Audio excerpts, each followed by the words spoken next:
Welcome to the Alberta Wildlife Stories podcast. I'd like to give a big shout out to our supporters Grizz Targets, Slayer Calls, C&D Archery, and Precision Edge Taxidermy. To find more info on these great people, be sure to check out the links in the description, and I hope you enjoyed the episode. Thanks for listening.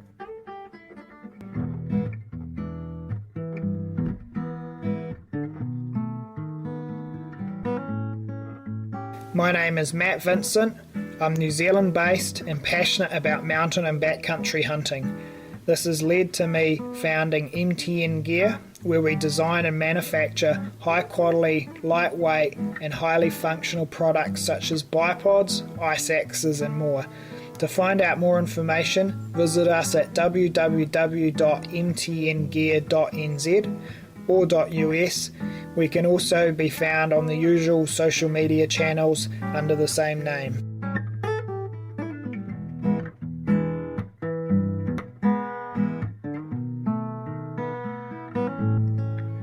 Join us on June 29th to July 1st for the first annual Alberta Wildlife Stories 3D shoot hosted at the Sherwood Park Archery Club in central Alberta. The 3-day shoot will consist of 4 rounds, door prizes, vendors, a charity shoot-off, and much more, with all proceeds going to support the Sherwood Park Archery Club. To register, visit sherwoodparkarchery.com, and we hope to see you there. In case you missed it, we just announced the AlbertaWildlifeStories.com website along with the first issue of the Alberta Wildlife Stories e-magazine and audio magazine that features articles narrated by the authors themselves. We're so stoked to bring this project to you guys. Head over to the website, check it all out. There's more content there with blogs, news posts, and everything there. We can't wait to bring you the next issue already. Welcome to another episode of Alberta Wildlife Stories. For those of you who don't know Aaron Storr, he is the creator who brought the Alberta Wildlife Stories podcast to life almost 1 year ago.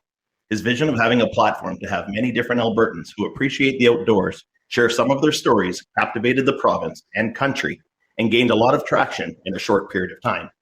His guests have had a great variety of backgrounds and shared different loves of the outdoors, whether it be archery, hunting, fly fishing, or guiding. Each guest has had a unique story, and Aaron has provided a safe place for them to share them. In each episode, Aaron always shares a little bit of himself and his own stories, but I feel he only shares a little bit of himself as the focus is always on his guest. Many months ago, Aaron and I decided that for the 50th milestone episode that he would be the guest on his own show, because I feel there is so much more that we all want to know about Aaron and give him an opportunity to share his own Alberta wildlife stories, including his last September's buck, forks and knives. I am humbled and honored to host Aaron on his own podcast so we can all get to know the person who has connected the entire outdoor community across Alberta a little bit better. Aaron, thanks for taking the time to sit and talk a while. How you doing today? I'm doing good, and yeah, thank you tons for doing this. It definitely feels backwards to have everything flipped around, and haven't done a lot of, like you've mentioned before, talking about myself all that much on the podcast, so I thought it was a awesome idea when you first came to me about it for doing episode 50 this way and doing it specially this way. And yeah, I just appreciate it tons. Thanks for kind of flipping the script and doing it like this. I know. And I don't know how long ago it was when we talked about it. It feels like it's been months, like 4 or 5 months. I don't know what episode it was, but so after our episode, I mean, my episode was episode 8 way back in the beginning. It feels like so long ago. And then as I continued listening to the podcast, I get little bits of information and stories of yourself, and you always left me hanging on for more. And I thought, man, we need to know more about you. What can we do? So that's when I approached you, and you're like, yeah, that'd be awesome. And episode 50 felt so far away. Yeah. And it was one of those ones where I believe you've been asking, you're like, do you think I'll make episode 50? And I'm like, oh man, you're going to make episode 50. Like what you have going on here is great. And fast forward and here we are. So and all of a sudden it feels like, it went by quick.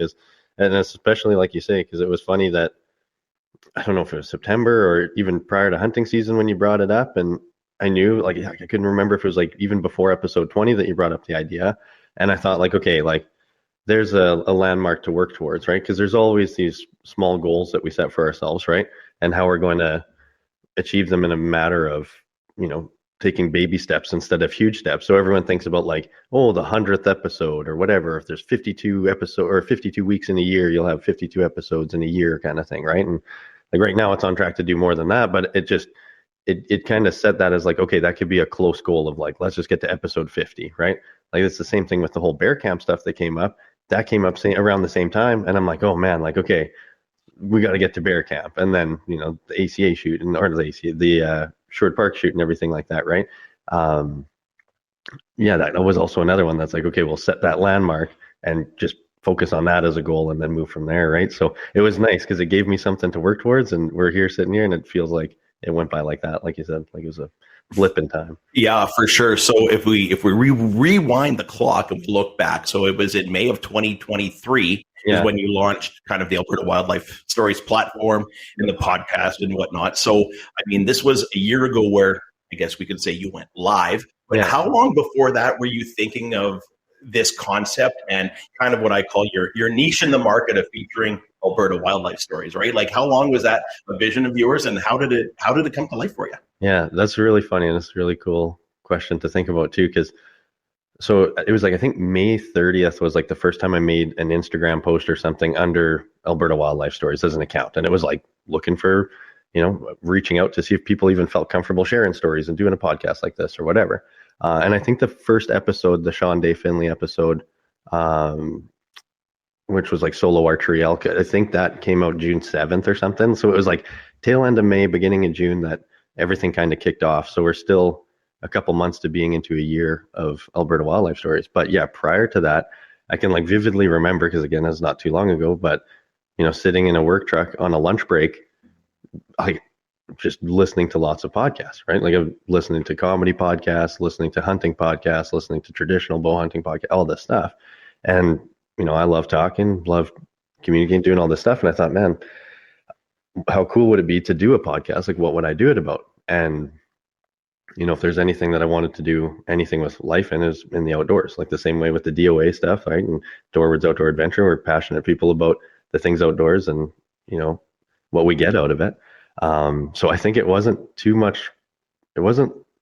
thought out for like months on end, it was more so probably the beginning of May or something like that I was like, man, I could do a podcast, It's easy. You sit down and talk with people. Yeah, and I mean, well, and it was more so like a storytelling thing, right? And I thought, like there's a lot of podcasts for hunting tactics and where to set up a tree stand or what to do with this and that, right? And those aren't like bad by any means, but I was just like, when you share stories and we do this, I was going to say, you learn all of those things, right? So it's like, someone will tell you all the clues in their hunt based on the story that they tell, right? So I just thought it'd be a great way for people to share stories. People would learn from it and all this kind of stuff. And I just remember making that first image, which would have been like the old school banner art, which was like the black and white elk. Yep. It's actually an old like public photo of Jasper. Like it's a public available. Oh, okay. Okay. Like the one that I have on my little kind of safe locker thing there. Yeah. Yeah. Yeah. So that mountain range there is actually like an old stock photo. Well, it's like public access library. You can use it or whatever. Of like, Jasper. And then, made up the elk and did it all like digital art wise and kind of came up with that first little rendition of the logo. And it's missing color for sure, but it kind of has that OG, like the beginning of the podcast thing. Like if you like yourself have episode 8 that has that artwork, it's like you're in the alumni or whatever. But I don't know. I can't say that I put a heck of a lot of thought into it. I just thought to myself that even if I put out one episode a month or one episode every 2 weeks or something like that, and 30 people listen to it, that'd be enough for me to do it and enjoy it, right? It's whatever. Yeah, for sure. And I think it's like you said, like there's so much it's wildlife stories, but there's so many different stories to tell. Like you say, you've had episodes that have talked about gear. You've had episodes that talked about a bear encounter or a great fly fishing trip, or even I remember back to early on the Cutthroat Cowboys and the helicopter. Yeah. I mean, there's just been a variety of so many things where, and like you, when you're sitting in the truck and you're traveling, I have the podcast on and I know nothing about the guests. Some of them I do. And then you have guests on that I've never heard about, and I listen to their story. I'm like, oh wow, you've connected people, and I think that you've really found that niche in the market. And I guess one of the questions I had for you is like, when you listen to podcasts before you created your own, is there any that stand out? Did you have any favorite ones that you would listen to, or who's your inspiration behind podcasts, if there was anyone? Well, yeah, there's definitely quite a few, and it's funny because like to kind of backtrack a little, when you mentioned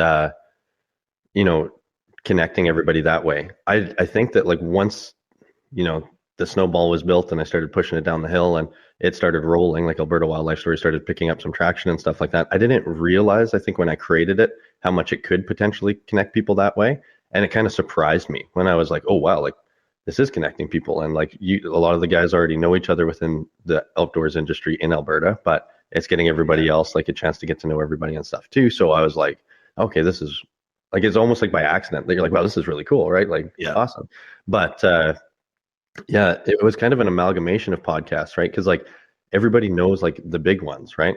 Like we were all listening to Meat Eater, we're all listening to like Remy Warren, Live Wild and stuff when he was doing it like that. And and those were always like a refined product. And those were the ones that made me feel like it wasn't something that was maybe attainable, right? Right. Then I started listening to podcasts that were like, I got into the competitive 22 LR shooting, right? And then I started like anytime, and I don't know if you're like this, but I feel like a lot of people, we kind of get like this now when you want to learn something new or learn about something new, all of a sudden it's like, you're Googling it, you're finding relative YouTube channels, you're finding relative podcasts, you're finding relative subreddits and stuff like that, right? Yeah. You're like finding anywhere that you can like uptake knowledge and information from people that are experts or trial and error reviews or whatever, right? So when I started getting into anything, whether it was the traditional bow hunting side of things again and returning to that, or the 22 LR shooting, I was like, I need a podcast about it. I need to listen to people talk about it. I need to, especially with driving around for work, right? Yeah. So at that time there's a podcast called The Everyday Sniper, and it's about like long range shooting, right? And about 22LR competitive shooting. And like, man, is a very amateurly done podcast. And it's not to knock on it at all, because the content that's in there and the information, like the guy is brilliant, right? Right. But it just like, when I was like, man, if this guy's doing it and he's got like some subpar stuff and it's working out, like, and I'll listen to it because I value that information that much. And it's like, wow, then I could do it. Like, it gave me that belief, like there's that difference between the refined product of something big in the industry, like say Meat Eater, obviously, right? And something of just like someone in their house doing something because they care about it passionately. And when I seen guys doing stuff like that and having their own little audience of it and stuff, I was like, oh man, let's do it, right? Yeah. So like the Everyday Sniper, he runs like a page called The Sniper Side and all this stuff or whatever. He was an inspiration, right? Just because I was like, this is a dude that connects people within that realm of like precision shooting. Yeah. And it's just really cool to see that he's doing that just for himself and he enjoys it. And I could see myself enjoying it. So took inspiration from that. The Traditional Bow Hunters podcast is like a huge one. Like those guys, like, I'm not even sure I understand the credentials of the guys that run it enough, because I feel like they're like notorious, but I don't know why. You know what I mean? Like they're just they carry themselves so well. I'm like, these guys must have been in the traditional bow hunting community for like the last 40 years and everybody knows them or whatever. But I'm such an outsider looking into it, right? That it's like, it's whatever. But they have they're kind of the opposite. They're a small one. I think they're at like 9 or 10 episodes now, and they've been out for probably over a year. And it's like, it's a quantity over quality thing. Like they only post maybe a month or whatever.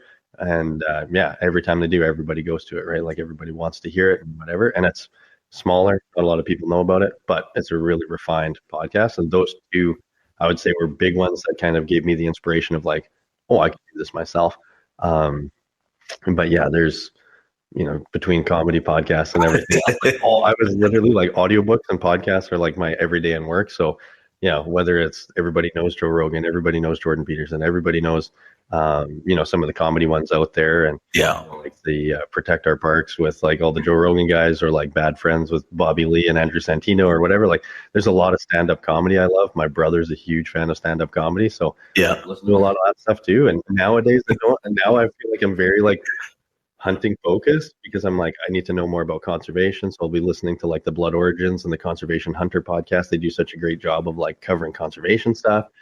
And then I'm taking in obviously all the like traditional stuff to make sure that I'm trying to be well versed or understanding, or can I try this? Can I try that to better myself or whatever? Right. So a long-winded answer. Basically telling me those are pretty much the two. And for that reason, that they kind of gave me that belief that, oh, I could do this in my basement too, kind of thing. Yeah. But, No, that's all good stuff. I know when you first reached out to me, not a big podcast guy myself. Everyone was talking about it. I know it's been a craze for a while. My podcast consists of, oh, this guy has an episode out about elk calling or something else. And if I'm on a road trip, like you said, I'm in the truck, I'm listening to it to learn, right? And then when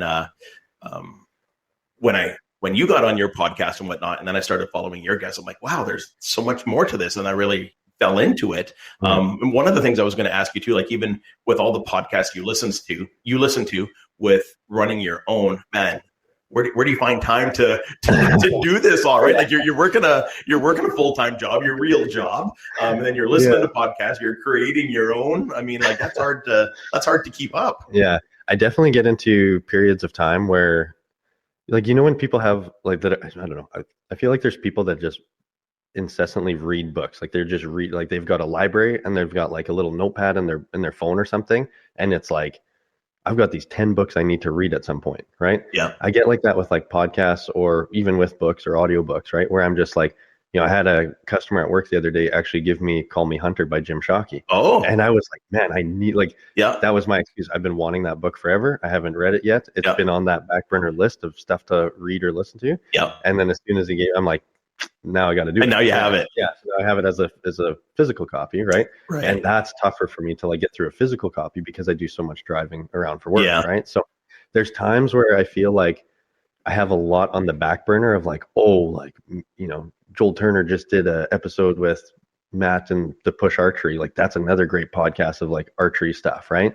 And I'm like, I got to listen to that episode, just 2 names. Or, Aaron Schneider just did the Kifaru podcast with, what's his name?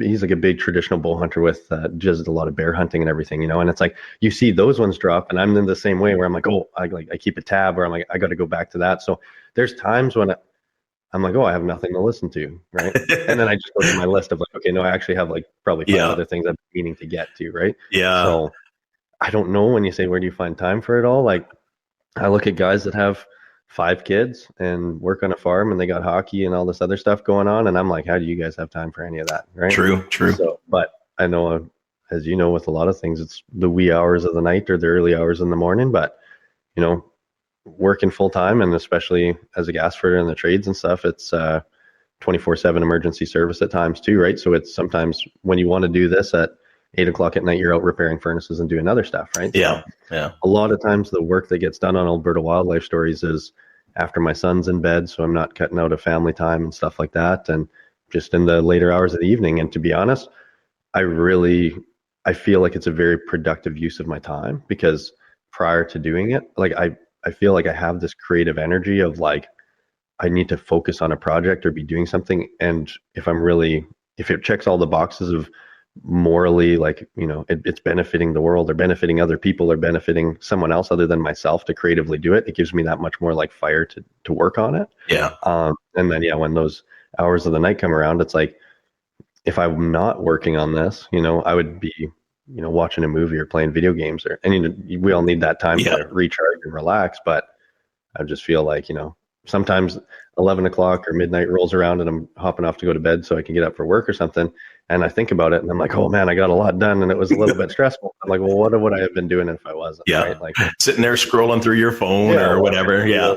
Yeah. Right? So it feels like a productive use of those hours or something. Yeah. It appears that you're the kind of guy that can't sit still, right? You always talk about on all your other episodes, I went down the rabbit hole. I'm building my own trad bow. Like you're always doing something. You're filling your time with stuff that you enjoy. And I think that's great. Like you're not taking away from your family time because obviously with your wife and your son and whatnot, very important stuff too as well. And it's good that you can keep that balance because when you look at everything that you do and everything else, it's like, man, where does this guy find the time to do that? Yeah. So, yeah. One of the things that I wanted to get into is kind of the background. So let's talk about kind of how you got into hunting and fishing and what that, who started that for you and how it got you here. That's funny because I like asked that so much and I like, for some reason, I'm like, I didn't expect anyone to ask me that.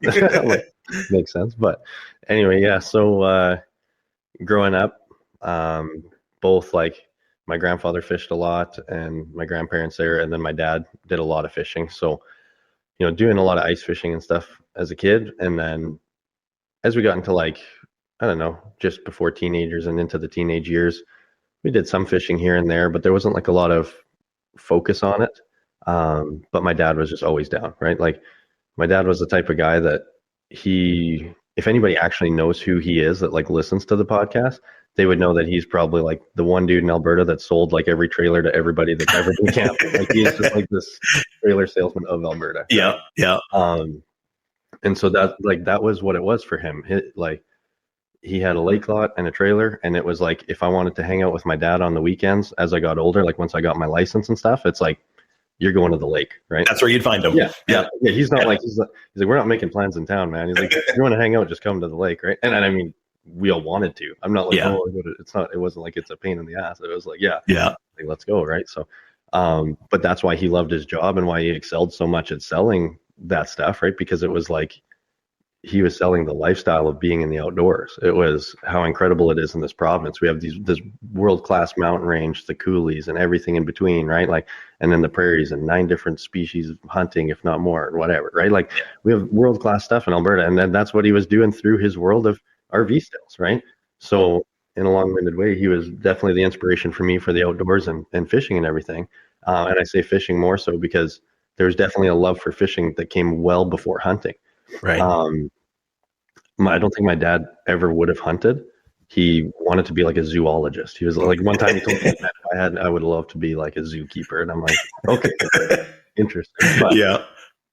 So I don't know if he ever would have gone down the road of, hunting itself. I think he'd be stoked now. Like if he saw like forks and knives or any of that stuff, he'd be like, oh man, like he would be more than supportive. Right. But that was pretty much the card in my life that played the get outside, enjoy it, get away from the TV and everything was him.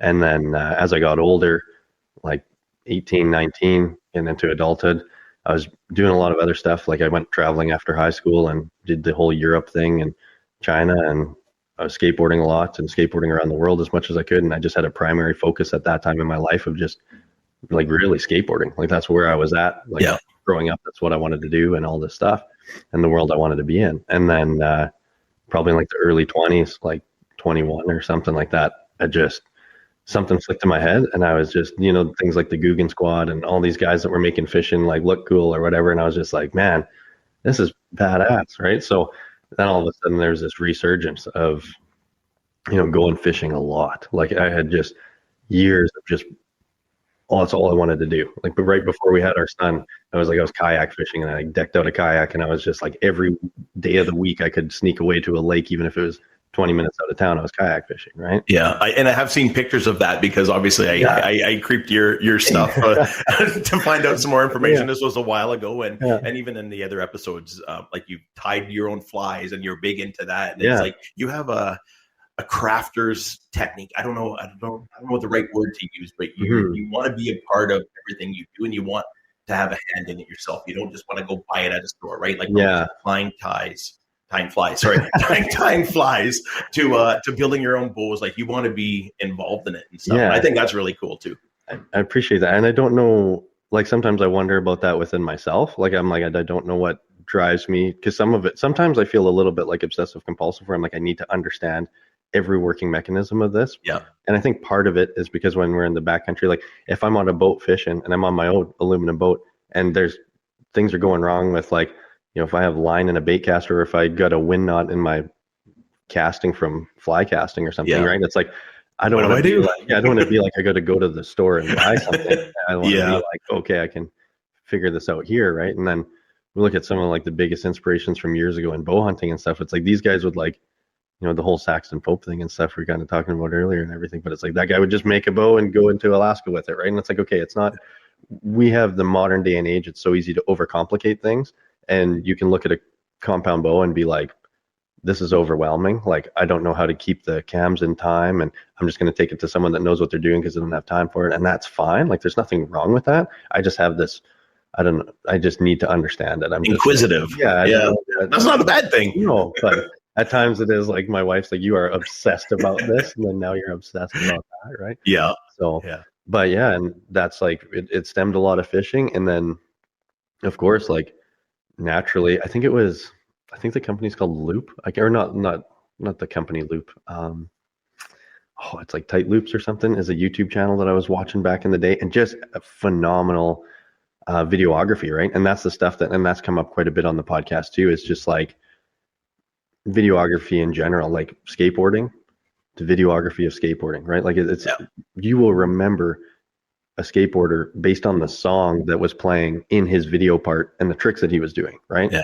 So like to start to see like in the fly fishing world, like videography, of just like you're watching the water like fly off the line in like high definition or something like that, right? Like it gets very artsy fartsy, and I'm a fan. You know what I mean? Like it's like I'm down. It's beautiful, right? To see. Well, it is. It's an art for people to put all that together and make it look as cool as it does, right? Yeah. I mean, other people take out a phone and take a picture. Like even myself, I'm like, oh, this is going to look really good. Yeah. And you do it, and you're like, that wasn't the effect I was going for. But I know I completely understand what you're saying with that art form. Definitely. Yeah, and so that really kind of drove me into the fly world. And of course, like once I picked up my first fly rod and stuff, I went through like Reed's Fly Shop there in Edmonton, which is a phenomenal small store for everything fly fishing related.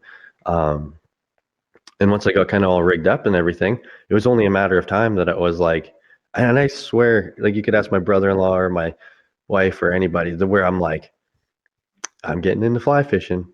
And that's it there, right? Like, I don't think, I guarantee they could quote me being like, I'm not going to tie flies. Me being like, it's a waste of time and money. Like, you don't save any money tying flies. I'm not going to do it. Yeah. And then like, I think people were like, this guy literally says he's not going to do something. And then a month later, he's like, so I've got $250 in fly tying materials and a $300 price. And let me tell you about why you should tie flies. Yeah. Right? Yeah. So I think it was like inevitable that I was going to go down that road.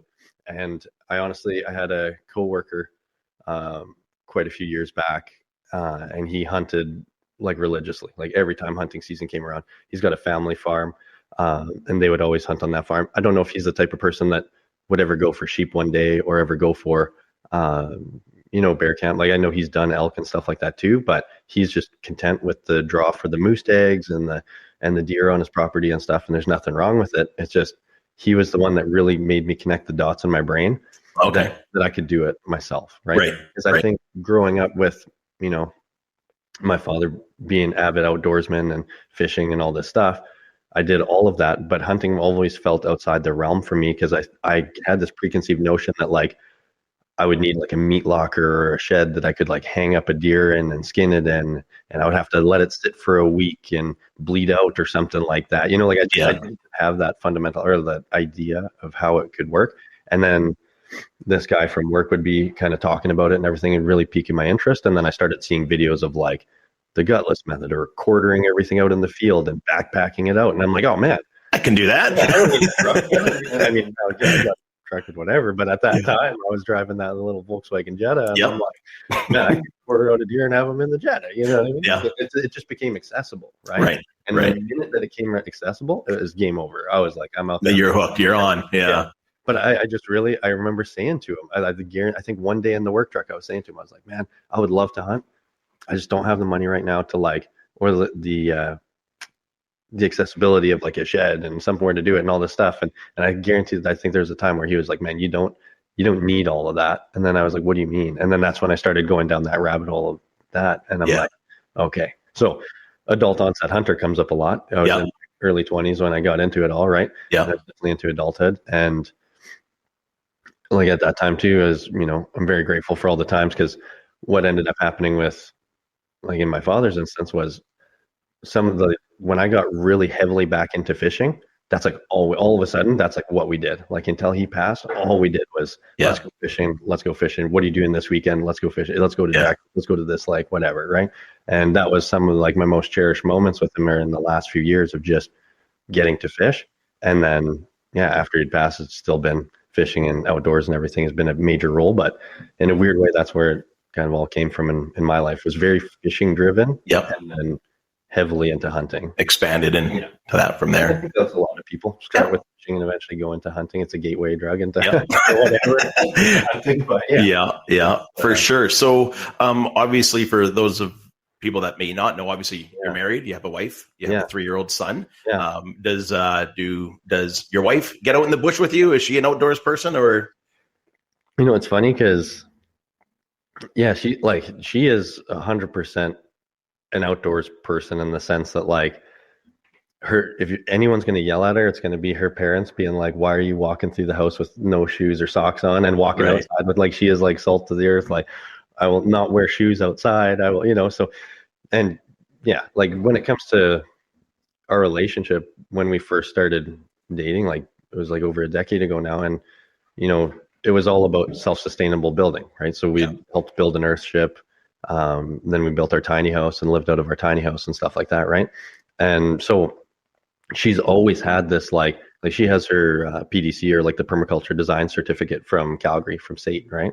So like she's very much like garden driven and Right. like self-sustainable driven. So I guarantee she would hunt. Like when I talked to her about it, and again, it's tough because with the child and everything, child bearing and stuff, right? Yeah. I'm gonna go out hunting one. And I mean, don't get me wrong, she caught a beautiful pike out in Jasper when we went out one year, and I've got this picture of her with the big pregnant belly and big smiles. Yeah. So like she'll do it and she'll love it, and she doesn't not like it. It's just I don't know if she has that same passion to just be like, well, let's go this weekend, let's go that weekend, whatever.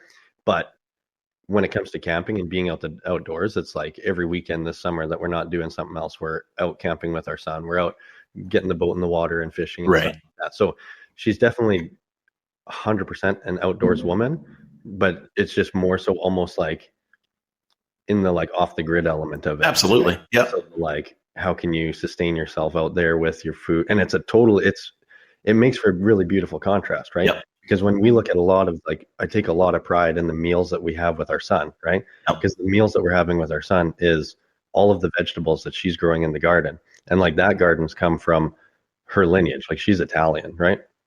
And she's Italian and Ukrainian, but like first generation Italian is her mom and stuff. Like they've immigrated here from Italy, right? Yeah. So like her nonna and everything was like, I mean, she's passed on now, but we would go to her house and she's just got like 12-foot tomato plants and stuff, right? Like, just like she was a soil analysis for the Alberta University or the U of A. Right? Okay, so she can grow good stuff. Yeah, so weird. She would like put soil in her mouth and she'd be like, "No, this is not." And so that's where she got that whole gardening side of things. And when I think about it, it's like it's not in the world that we're kind of talking about of like the hunting and fishing world, not a whole heck of a lot. And she still loves to do it and would. But no, it's more the world of like growing her own food and preventative health measures and things like that for eating sustainably and eating good, right? So it's really cool and it makes for a really nice dynamic. So when we sit down, and a lot of times when we're eating dinner, it's, the potatoes or the carrots or the beans from our garden in our backyard and the venison from the hunting that I've done or a fish or something like that. Yeah. Walleye tags or something like that. We'll do a fish fry and some of that, right? So we try to shape our lives around that stuff. And I think that's partially why I get so heavily invested in the hunting and fishing stuff, is because it's like, I would much rather us shape our lives around that sustainable living than it just be like just a hobby, right? Right. Something that we can really, afford to our son the same way that you done with your kids. And, Yeah. And you're right. It ties into that bigger picture because there's so much more of self-sustainability. Right. And so, no, that's awesome. So your son, only 3 years old. So of course he doesn't have a whole bunch of experience, but I remember some of your posts when you took him out this past October. Yeah. I remember his plastic binoculars that he had, and he was ready to go and he wanted to get out there. So I know you did get a chance to get out there with him. Yeah. Tell us about how that was for you and kind of getting your son out there and having him be almost just as excited as you are probably to get out in the bush and hopefully see some animals. Yeah. Oh, it's incredible for sure, especially at that age and everything. It's like you just relive watching someone discover things for their first time, right? Yeah. Like that when we first saw the mountains or when we first see these things and, I don't know how you'd say it. Like, it's like you're looking through the world through like a child's eyes of wonder and mystery, right? So to see the way his eyes light up when he understands something or it like hits him, you're just like, oh man, it feels like it just hits you for the first time again, right? So, like fishing was a big one, even in the summer, getting him out in the boat. Like my wife loves coming out in the boat and everything, but every now and then it's like, hey, take a break at camp, we'll go dump the boat in the water, and I'll just take my son out and we'll go fish for a little bit. And, everybody knows you're not out there for 3 or 4 hours. You're not doing the hardcore fishing you want to do in that instant. You're going to be out there for maybe 45 minutes until it's major snack time and get out of there, right? Yeah. But it's just so awesome to have that time with him and to do that the same way that my dad had with myself, right? And then like in the hunting side of things was so funny because I did a podcast with Corey Lohr from C&D Archery, and he was talking about his kids being out with him. And one of his stories that always strikes me is when he took this bull elk and he had his one son on his back, like in a piggyback, and his other son was like sleeping on the ground next to him, and then woke up enough to like kind of hug his leg, I think. So he had like 2 of his kids basically like on him while he's like drawing back and shooting the bull elk. And I'm like, good for you, man, for like, doing all of that and having your kid out there and doing that, right? It's the same stuff with you and Jax, man. Like I admire the stuff that you've done with Jax to get out and enjoy the wilderness together. It inspires the shit out of me as a new father to make the best for my son growing up, and try to give him as many opportunities as possible. And so he told that story in the podcast, and I think it was literally 2 days later because it was still in general hunting season or whatever. It was in November, and I was like, October, I think, actually. Yeah, I was still in the bow season, and I was like, man, we got to go. And at this time, like I'd already gotten him like some camo stuff. We had my wife's mom, so his nonna, like my mother-in-law, got him like this little adventure box with like binoculars and a little compass and all this stuff for when we were camping, right? So I remember the night before, I was trying to like, he always knew I was going out hunting, and I was trying to get him more like, oh, do you want to go? Like, do you want to go? And he started to really start to catch on to like, yeah, like I want to go hunting, like let's go hunting, right? Yeah. And so the night before, I remember we were going to the grocery store or something, and he was in his car seat with like his binoculars in hand, like looking around outside. And he's like, we're going hunting tomorrow. Like he was just like, he got so stoked about it. And I was like, man, this is awesome. So he literally fell asleep that night with like his binoculars in his hand. And then the next morning, like I couldn't have asked for anything better because I was expecting like, we all like to be out there before first light. Like everybody wants to be out in the dark, watch the world wake up, your target species walks in or something, right? Like we're always, let's get up ridiculously early and get out there, right? So I was like, if we get out there at 9 or 10, I was setting no expectations, right? Right. And sure enough, this kid at like 5 o'clock in the morning is wired and awake, like more than me. Like I can hardly put coffee on the stove, and he's like, are we going hunting? Are we going hunting? He's trying to pull his pants up and put on his like camo pants and stuff. And I'm like, this is exactly what I want. Like you're up at like 5 and it's like, it's still dark and we're going to go out. Like we could actually potentially have a chance, Yeah. So I was just stoked. And then, we made coffee, hit the road and went out there. And I want to do like this coming up year and everything. Like I want to definitely take a lot of time. Cause I even thought like, I remember you and I were talking a lot about when I was going out with the traditional bow, like how to get deer coming in with like different rattling patterns and stuff like that.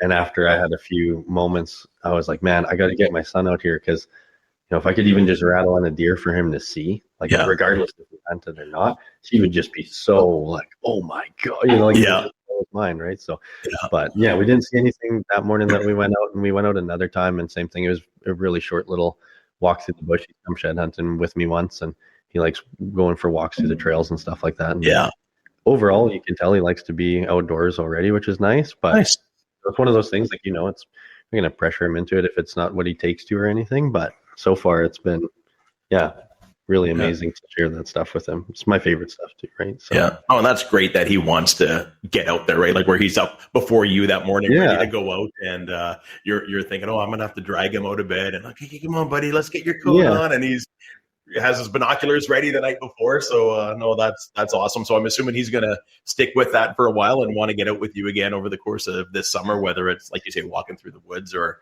setting stuff up later on in the summer and going from there. So no, that's cool. That's cool. That's really cool. So you want to jump into the forks and knives story? I think everyone's probably waiting. I know you shared it on one other platform, and then you talked a little bit about it. So I wanted to give you the chance. I mean, obviously, for those of you that haven't seen, I think everyone's seen Aaron's buck from September last year, and maybe some of you have heard the story. But take us kind of through right from start to finish, man. Like I know there's it was. I'm just gonna say Tell us your Alberta wildlife story about forks and knives. That's how I'm going to intro it. That's funny. Yeah, man. That's it's funny because, like you say, yeah. So I talked about it a bit on the Standing Wolf Archery podcast with Ron there, awesome guy, and also another awesome podcast. I should have brought that up earlier too, with guys that I listen to with smaller podcasts. Like I shouldn't even, I don't know if it's small or not, but man, he's got an awesome podcast, and I'm a big fan of keeping up with that one when he releases episodes and everything too. So that's where I kind of shared the story there. And then it was with Duncan Granger, I think. I can't remember what episode number. And Duncan, like, he kind of pulled the details out of me a little bit. And I'm like, man, this episode's about you, right? So, yeah, I never really, I've talked about it. I never really sat down and just recorded like a 20-minute spiel of me just telling the story for my own podcast. So it's funny to say it. But yeah, so that's September 1st. Yeah, 2023 is opening day of bow season. Precursor kind of leading up to it. I stopped running trail cameras, right? So that's kind of and that blows my mind because I'm such a trail camera guy. I'm like, how does he not run trail cameras? But and it's funny because it's nothing against anybody that does, right? Like, you know, Luke, my business partner, he runs trail cameras all the time, and we always like hack on each other about it, as like jokingly rubbing on each other about it, right? Yeah. But it's like, I felt on that property that I had already seen for like the past 3 or 4 years, kind of like everything that you would see. And I think if you listen to the first episodes of the Alberta Wildlife Stories podcast leading up to the season from June till August, right, till September 1st, I think I talked quite a bit about the Edmonton bow zone at that time, or like in snippets, I'll say things like, yeah, there's like the legend of the Edmonton bow zones, but I just don't really see it, right? Or like the bow zones in the cities, like, you know, I could see it maybe being on the west, you get close to Spruce Grove and stuff like that, maybe out there, right? And I know like Wizard Lake Outfitting, they always got big deer in the bow zone and stuff. I'm like, man, like, so it's just, I never really saw it. And I was like, you know, I'm pretty close to town. So I was like, yeah, maybe I'm just a little too close, whatever. So I kind of shut down the trail cameras because myself, I wasn't running cellular cameras. So I was like, and I was so gung ho to see, like, everybody loves to check them, right? Yep. So I was running in the bush all the time, like once a week, once every 2 weeks. What's on the camera? So much to the point that I thought for 1 year, maybe what I'll do is I'll just leave it. Like, I knew where the corridor I was hunting, I knew the game trail I was trying to be on to cut them off between their water and their bedding or whatever, right? Like, I knew the strategy that I've been trying to imply for this area and that's worked in the past and whatever. And you've been hunting that area for a year before or whatever? Years, okay. Yeah, 2 or 3 years prior to that. So you're familiar with it. That's what I thought. You know, I thought like, yeah, okay, well, I get it. You know, like the window that I got into this area, I got from a couple cameras, and like I get it, right? And I think, you know, there was that element of surprise. I remember talking to Kyle Short about that. I was like, you know, I just wanted to be kind of surprised, and, you know, it all kind of, we'll just see what happens and leave the mystery to the wilderness that way. And I think when it comes even into that, the traditional bow hunting thing comes up a lot in that too, where it's like, why bother like traditional bow hunting when, you know, you can just have the reliability of a compound bow these days or something like that, right? And it's like, I ask myself that same question. Like, sometimes I run trail cameras, you know what I mean? So, yeah. But it's just a different thing for myself right now that I'm currently exploring, that I'm really enjoying. Is just something different I'm kind of getting out of it. But anyway, that could be a whole topic about trail cameras. Yeah, so I quit doing that, and then I went up one time because I shot it out of a tree stand. So I went to my tree stand and I set up my target in, I don't know what that would have been, early August, late July. And I just took a few shots at a few different spots at my target from a tree stand, just because we all know like tree stand shots are weird, and that angle downward at a close range is just a weird angle. So that's the only time I went back there. I had a tree stand set up back there. I didn't really go do any routine checks on it. I didn't go look for any sort of sign. Like the same thing, like outside of a trail camera, obviously you can just look at the ground and tell if there's fresh scat or fresh tracks or anything like that. I mean, definitely sometimes of the year a little harder than others, but you can move stuff out of the way and see if it's been tampered with or whatever. There's multiple ways you can check if something's been coming through depending on going through there. But I didn't go through there really at all. Went one time to shoot a target out of the stand just to double check my comfort on that, and then I left it. And then September 1st rolls around, and it's just a funny day. It was a Friday this year, and I think it was like plus 26 or something like that. Yeah, it was a weird one. So I go to the old Canadian Tire just over on South Common, just by Calgary Trail there or whatever in Edmonton here. And I'm like, I just need to grab something because all of the nice gear that I've bought for the outdoors is probably for closer to zero temperatures, right? Yeah. Like I got pretty much, I have one other sweater or whatever. I didn't have much. So anyway, go there and just grab some last minute cheap camo that I can stay cool with, right? In the plus 26. And at that time I talked to Luke Squires there, right? The business partner with Alberta Wildlife Stories and everything. And I was talking to him on the phone, and we laugh about the conversations, right? Because at that time I was just like, man, I just need to get into the repetition of doing things, because the year prior I didn't have any success. And so it would have been 2 years ago that I had any sort of experience, like getting and doing a lot of these things and skinning and butchering and all this stuff, right? And as the years go by, you're like, man, I just need to cut your teeth again or get your hands dirty again and just do it, right? Like do the process. We always talk about the process of like the shot cycle and everything. And then, you know, to actually talk about the butchering process, like so many things have to happen like properly to even get to the butchering process. Yeah. Right? So I remember talking to him and being like, man, I don't care if it's a doe, a spiker, whatever. Like maybe not a fawn, right? But you know, I'm just at that point, I was just ready to take whatever the first thing was that came by the tree stand. And I just wanted to, get over or get through that process again of, getting more experience on that back half of things, processing the meat, doing the burger, doing the steaks, doing the roasts, doing all that kind of stuff, right? So we kind of laugh about that because that was the whole epitome of like whatever walks by, right? And, if it's brown, it's down. Yeah. Exactly. Yeah. So, and then, I remember I drove out to the stand and I was like, I'm just going to still hunt out there extremely quiet. And what is generally about like a 15-minute walk to where the stand is turned into probably about like 45 minutes because I was just trying to move ridiculously slow, just get in there as unnoticed and whatever in the afternoon, right? And sure enough, I get to the bottom of my tree stand and my wife calls me and she goes, oh, my car keys are in your truck. Oh, no. I'm like, do you need them? She's like, well, yeah, me and Caden, we're going to go out and whatever. And I'm like, son of a So sure enough, I like bomb out of the bush, jump back in the truck. After you spend all this time getting in so quietly. Yeah, exactly. Yeah. It's just like a funny thing that adds to it. But and then rip back, drop her keys off, go back, try to still hunt a little bit into there, whatever, get quietly into it. And then popped up into the tree. And as most people do from a tree stand, right, you'll take relative ranges of stuff close to you, right? So basically how that area works, I always try to figure out a way to like kind of visually describe it in an audio way, but it opens up into like some bigger aspens and birch and stuff, and it's kind of like a funnel of really dense bush into a little bit more open area before it turns into like a field edge by like a pond and stuff. So that's where I'm like trying to cut them off on their way to water. It's like one of their potential water sources, right? So it's just as the bush basically goes from being really thick to less thick and then into like field edge kind of thing, right? So almost into the edge. And I remember at that time, I was kind of keeping up with other people's stuff, and something that, doing the podcast and Alberta Wildlife Stories really has instilled in me is to just be excited about everybody, right? Like it shouldn't be a competitive world, and we should really harbor like a collaborative world, right? Especially in the hunting industry, right? Like when I see someone else's success, it's so easy for people to see somebody's success on social media and be like, oh man, like it didn't happen for me, or frick, what am I doing wrong, or why can't I?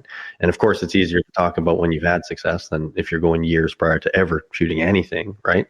Or doing anything, right? So those first few years can be tough. Like fishing, I've had years I didn't even catch a fish, and I would fish hard, and then have years of hunting where I didn't even have an encounter, or had an encounter and had a good experience or something, right? But it wasn't some trophy animal or whatever. So I just remember thinking in the tree stand at that time, it's like there's everybody posting stories, right? And now I'm more connected with everybody than ever because of Alberta Wildlife Stories. And like Tanner from Cutthroat Cowboys, like he just had this crazy video of him shooting a doe, and it's just such a cool video. And I'm like, hey, like I got to be stoked for that success, and I can't be like, oh man, like it's not happening for me today. Can't be jealous of it either, right? Yeah. Those are just like internal emotions that we all have to manage to a certain level, right? So I just remember sitting there being like, whatever happens, and whatever happens this whole hunting season, I'm just stoked to see what happens for everybody, right? because talking to all you guys prior to the hunting season was so cool because, well, what's your plans for 2024, this and that, and then to see them come to fruition or to see the battle and things go down, it was so cool to like have that front row seat after asking you what you were going to do and then seeing you play through it, right? But yeah, anyway, digressing from all of that stuff, I just remember trying to stay pretty level-headed, and I remember because at that time, I'm trying to remember what the sunset was, because I think the sunset was like 8:30 still, or like 8:40, which is ridiculous. Like beginning of the year, because in November it gets like down to 5 o'clock. Yeah, for sure. So I think it was around 8:30, and I remember around like 7:30 or so, thinking to myself like, okay, this is the last hour, like golden hour. You're gonna start getting into like sunset and stuff. If you're gonna see anything, it's gonna be right now. And I remember just thinking like, I just hope I see a deer, right? That was my thought process at that time. Was like, I would just love to see, and I mean, all of us do. Like, you just see wildlife in general. Oh, right. Just let me see something, even if it's 500 yards across the field. Exactly. You just know, you're like, okay, they're around, like, because they are truly, right? Like all of like moose, elk, everything. They're like ghosts of the forest. Like it's like they don't exist until you make a really damn hard effort to see one, right? So, I just remember thinking that, and basically when trying to create that picture of like larger trees and a smaller, more condensed bush, there's a trail, like a game trail, that comes out of that bush, and it gives them like a few kind of obviously wider ways to go once the bush opens up to where I am, right? So I remember seeing in that denser stuff, and especially because all the foliage is still there, it's fall, but nothing's lost their leaves, so it's really hard to see. And I guess to go back when I was saying like, we all range stuff, I'd ranged a few of these trees in some of the area, and the farthest I could even really range in general was like 40 yards. That was like your farthest shooting lane type thing? My farthest ability to range. Oh, okay. Like I could. So you're kind of tight. Yeah, it's tight. Yeah. And it's kind of in that moment where it's like it's tight and it opens up. So like around me is that kind of like 40-yard perimeter of like more openness. But so you can't see anything coming until they're at 40 yards. Yeah. Like when I saw that deer for the first time, he was about 40 yards. Yeah. Right. So yeah. And at that time, what happened, he was still in quite the thick of brush, and I just saw like the flicker, and I call it like a flicker because you just see his tail like from behind a tree kind of flick out to the side. And I was just like, that's a whitetail. Like you just knew immediately that big like erect white tail just flick out to the side. I'm like, that's a damn whitetail deer, like right on. That was just so great. And then of course and at that point you don't know. I just see the tail, and I identify it really quickly based on the tail, and that's it, right?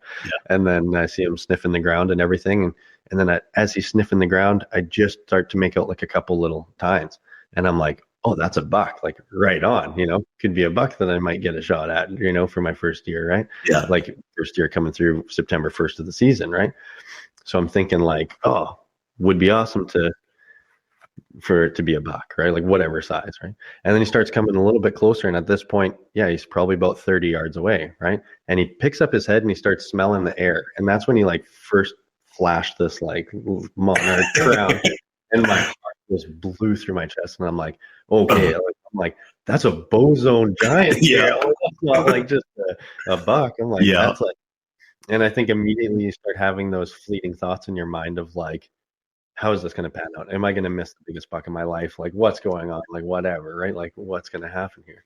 And so at this point, he's walking pretty much towards my tree stand, and he like, there's a couple times he made like direct eye contact, like walking right towards you. And he looked right at me a couple times, and of course I'm doing the like low brim hat, like, pull up my face, squint your eyes. I'm not here. Don't look at me. And so as he walked towards me, what I started to get most nervous about is that, well, first of all, at this point, I wasn't even holding my bow yet. Like it's still hanging on the tree beside me. Like you caught me. So it's not on your hand or across your lap or nothing. So basically, he's at 30 yards. Yeah. Oh, nightmare. Yeah. So I have the bow hanging beside me in my tree stand, and I have an arrow nocked, like most people, right? Like you got an arrow kind of one in the chamber, right? You're kind of ready. Yeah. And so when I saw him, right, of course I'm standing, and I bring my left hand onto my grip, and I'm like, as he's making this slow march towards me, I'm slowly getting like my release onto my D loop, and I have this really weird kind of like, my bow's on the side of the tree, and I'm trying to like kind of grab it, and I'm just standing there real awkwardly holding it, right? And as he's coming towards me and looking at me, and same thing, I'm trying to, not make any sudden movements, definitely not coming to full draw at that time, not doing anything like that. And my biggest concern was that he was going to walk right under me. And I was like, the biggest deer ever is going to basically just walk right under me, not give me any shot, and leave my life, right? That was what, at that time, I'm like, this is nuts, right? 10,000 thoughts going through your head in 5 seconds, yeah. And so then he cuts, and literally, there at that point where he was coming from, there's 3 or 4 easy trails to go down at that point. He was coming down pretty much the one easiest game trail, and then it kind of opens up into like a larger funnel of more paths, right? Yeah. So I'm wondering, is he going to come straight at me? He could go broadside. He could go broadside a different way. There's a few shooting lanes he could have gone through, and I was like, I don't know which one's going to be easier or not or whatever. And sure enough, he went down the damn easiest one possible. So he got to about 20 to 25 yards, I'd say, for where the ranges were for the trees around. So at this point, he had come past your stand? Oh, yes. No, he was still walking towards. Okay. He never went under me, thank God, because that's what my biggest concern was like, what's going to, So when he was about 20 to 25 yards away, still walking towards me, instead of coming towards me to walking under me, that's when he kind of pivoted onto the other game trail. That like led him to walking more essentially the perfect shot, which was like broadside right in front of me at 15 yards. Yeah. Right. So he started to take that trail, and it is, out of all the trails, that one that I am set up on that way, like that is the path of least resistance, right? Is the easiest one for me to shoot in. Every time, like I've had moose come through there, and I've shot a moose through there, and I've had other animals that have come through there, and none of them have ever taken the path of least resistance, right? So I'm always like, well, they're never going to go down that path. And this one finally, right? It was kind of like the biggest deer, and he took the easiest path, and I was like, no freaking way. But anyway, so about that 20-yard mark or so, you could tell he kind of chooses which way he wants to go, and I'm watching him make that debate of what direction he wants to go. And sure enough, he starts walking along that path, and my bow still hanging on my tree, my hands on the grip, my other hands on like D-loop trigger rests or wrist releases, like on the D-loop, right? Like everything's pretty much ready to go, but it's just not off the tree or drawn. And there's one tree at that point between him and I, and that tree I ranged at 15 yards, right? And as soon as his face went behind that tree, it was literally like the bow came off the hook and went to full draw, and I put my pin on the branch, the first opening of the branches, like the first shooting lane to the right of it. Because again, it was like tree trunk and then foliage of like all the leaves and everything, and then a little shooting path, right? So I put my sight in there. And I know a lot of guys, when we're telling stories on the podcast, when people are telling stories of like, I don't even remember drawing my bow back, or I don't even remember shooting. And for me, what I don't remember is actually just taking the bow. Like that felt like I lifted a feather, right? Every other time we draw back 70 pounds or whatever it is, right? You're like, oh, like you kind of feel it, right? Whereas in this instance, I like none of that. It was just this like, like it was so. Did it come off quiet, like when you took it off? Yeah, everything went like it was just one motion, didn't get hung up on anything else. Oh, nice. It was part of a fluke. Yeah. So I sat there and I just had my pin on the other side of the tree, and same thing. He was still doing a slow walk to where he was going. And at this time I didn't realize still, but there was another deer. So I think he was still bachelor grouped with another buck. Right. And I never saw the other buck, but I heard him after. Right. Yeah. So what happens was I had my sight sitting there. I watched his nose come through the sight, his eye kind of come through the sight, and his face. And that's when, like, when you're at 15 yards, you're just like, man, the details. You can see the whiskers. Yeah. And then, so of course, I traced down his neck, and then his shoulder comes by. And as soon as I saw the like crease of the shoulder in the perfect spot, I just let her rip. Right. Didn't stop him at all. Like hit him on the fly. Really? Well, I mean, he was slow. He was very slow walking. Like even that whole time that he came in and everything, very slow. Like nothing. Okay. Yeah. So he was just really slow walking past the tree. So as his face went behind the tree, went to full draw. And I was basically at full draw being like, don't stop behind the tree. Don't stop. And like, sure enough, I saw his face come through. And I'm like, okay, he's still moving slow. He's still moving slow. There's the shoulder. Yeah. And I remember thinking to myself, like, this is just like shooting the target. This isn't any different than an animal. I focused on my breath. Yeah. And that was one of the only times that I took an archery shot at an animal that I remember thinking about the entire shot cycle process. Like, well, I sat in it. Like everything feels comfortable. This is like normal. I'm not death gripping my bow grip. I'm not going to torque my bow or whatever. I was just trying to be conscious of it all. Yeah. Like we usually are when we're at the range, right? Right. Yeah. When there's not a deer in front of you. And yeah. And so let her fly, and it was a straight pass through. And sometimes I legitimately wondered if the deer even knew that the arrow hit him, because he stopped of the noise of the bow going like everyone knows, like the noise a little bit. Like he stopped and was like, "What the hell was that?" Right? And he stopped and he kind of like looked around, and I thought I missed him just because of the way he acted. Right. I was like, I just no jump, no buck, just yeah. And then he kept just trotting away pretty slowly, and he did like a snort wheeze, like he did his like or whatever, right? After you had shot. After I shot him, right? And then that's when this other buck in the trees kind of wheezed too. They're like, "There's something here, like something's going on," right? Yeah. So I think the noise of the bow going off more so set them off, and they're like, "What's going on? We need to get out of here." Right. And he kind of did more of like a trot and started like bounding away a bit, and not like full tilt, like freaked out or dying. He just kind of had this like, something here, we should get out of here. I got spooked, I'm gonna go. Yeah. And so the other one spooked and just went rampant through the trees. So I could hear this other buck just go and run. And like I said, never laid eyes on him or anything. Never knew he was there until after the he shot. snort wheezed with the other guy. Yeah. And I was like, oh shit. So he started running, and I remember just thinking to myself, like, hey, I got to focus on the one that I think I shot. And in the other part of my brain was hearing all this chaos of this other deer like running through the bushes over here, right? Yeah. So I watched this deer kind of jump around behind a willow, and I just see his tail and his antlers, like the one that I shot, sticking up over it. And I could swear I could watch him like woozy wave back and forth, right? Doing the wobble. Yeah. But again, at that point, like, he was probably about that 30, 40 yards away, right? Yeah. And I was like, I can't tell if he's doing the wobble or if I'm just like, I can hardly see him. Or that's what you wanted to see. That's what you're envisioning. And then I could swear you could hear him drop, right? And then I'm freaking out, and I'm like, I'm not calling anyone yet. I'm not doing anything yet. Like, I got giving it time, trying to do everything proper, right? And then I remember at that point, like, that's when a funny part of the story was C&D sent me out these wraps. I ordered a rest through them, and they sent me these C&D archery wraps. So yeah, it was like a week or so prior to doing this. I was rebuilding arrows, re-gluing veins, setting up my drop release or whatever, my QAD release rest, and or drop away rest. Sorry, and I was doing all the stuff you shouldn't be doing the last week before September 1st. All this tinkering. Yeah, and of course, thank God it all panned out fine. But that wrap they sent was bright orange, right? So everyone was kind of saying, "Oh, that's nice, it'll stick out." And I never really thought of it. And sure enough, at that 15-yard mark, I could just see it from my tree stand sticking out of the ground, bright orange, right? Yeah. And I was like, okay, well, there's my arrow.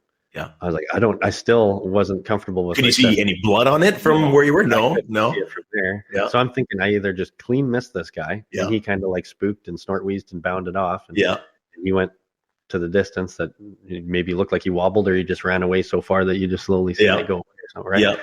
So of course, everyone's mind starts playing tricks on them, and my head at that point is like, well, I feel like it did. It sounded like it hit him. Everyone knows kind of the impact noise and stuff, right? And then I just remember being like, well, I need to climb down the tree and see that arrow, but I don't want to spook him if he's laying down. Nobody wants to cause that adrenaline rush of them. How long do you wait? Yeah. Well, yeah, especially with if I missed, is he going to come back? Like, again, 10,000 things running through your head. Exactly. Yeah. So at this point, and that's another thing I don't remember. I don't remember like dropping my bow from the stand. It's just at that point, full adrenaline dump. So I tied up my bow and dropped it from the stand, even though I don't remember doing that. And then I got down. I remember getting down, right? Yeah. And then untied my bow, and I'm starting to like really quietly move towards the arrow. And I remember stepping on a branch, and that other buck wheezed again and bounded off. And I'm like, hey, I don't want him to wheeze and cause the other one to get up or whatever. Yeah. I thought he pissed off, but he's still kind of lingering. And I'm like, oh my God, right? And still to this day, I never knew what that other deer looked like. I just knew he was around and wheezing and whatever. And so I like stopped, gave it another few minutes, and then slowly walked towards the arrow. And then I finally got to the arrow, like put my hand down it, like, cause at that point I could see blood on the orange. And then I was like, no way. And the excitement starts building. And I like felt the whole arrow and my hands covered in blood. And I'm like, unreal. So I called my wife, like the first person I call, right? Nice. And I'm just like, you wouldn't believe what I just shot the biggest buck I might shoot in my life. I just shot the biggest deer I might ever shoot, right? And just being like, and she's like, oh yeah, right. I'm like freaking out. And then across the way, so Sid, right? Yeah. So, and it's funny because across, and I don't want to like give away too much of where it is. No, you don't have to. No, I know where you're talking. Yeah. And so the farmer across the road from us, he's very heavily into the scene himself and through SCI and all this stuff and all the stuff that he's done. And he's had world-class hunts around the world and stuff, right? Absolutely. And also same thing, salt of the earth guy, he'd give you the shirt off his back and everything, right?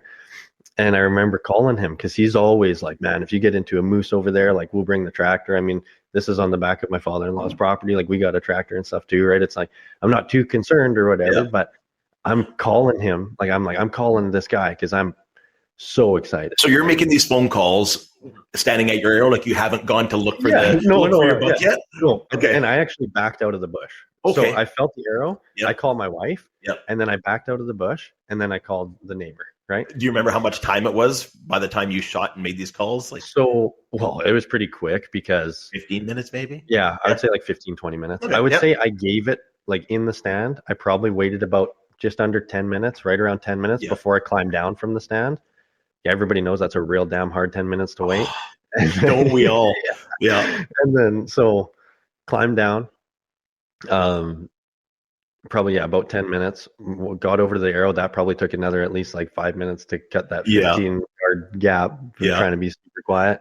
Felt the arrow. I called my wife and I was whispering when I talked to her, and then I backed out of the bush. And so it was still daylight at that time, or like last light sunset. Right. And I backed out and I started to walk up to my father-in-law's garage to try to just give the deer time, right? To just because we do with archery and everything. You didn't see it go down, so you weren't sure, and just I had it was a hit. I had hesitation. I didn't want to go bombarding over there. Even if I did see it go, I was like, I want to give it. Yeah. So soak it all in. So I backed out, and on my way up to my father-in-law's house, or my in-laws' property, into their house, I called my the neighbor there, just out of excitement, just to tell him, I'm like, dude, you wouldn't believe the deer. And he's like, I'm putting my boots. When he picked up the phone, the first thing he asked me was like, do you need the tractor? He's like, did you shoot a moose again? He's like, do you need the tractor? And I'm like, oh man, I'm like, I just shot the biggest deer I might ever shoot in my life in like full velvet, temperatures.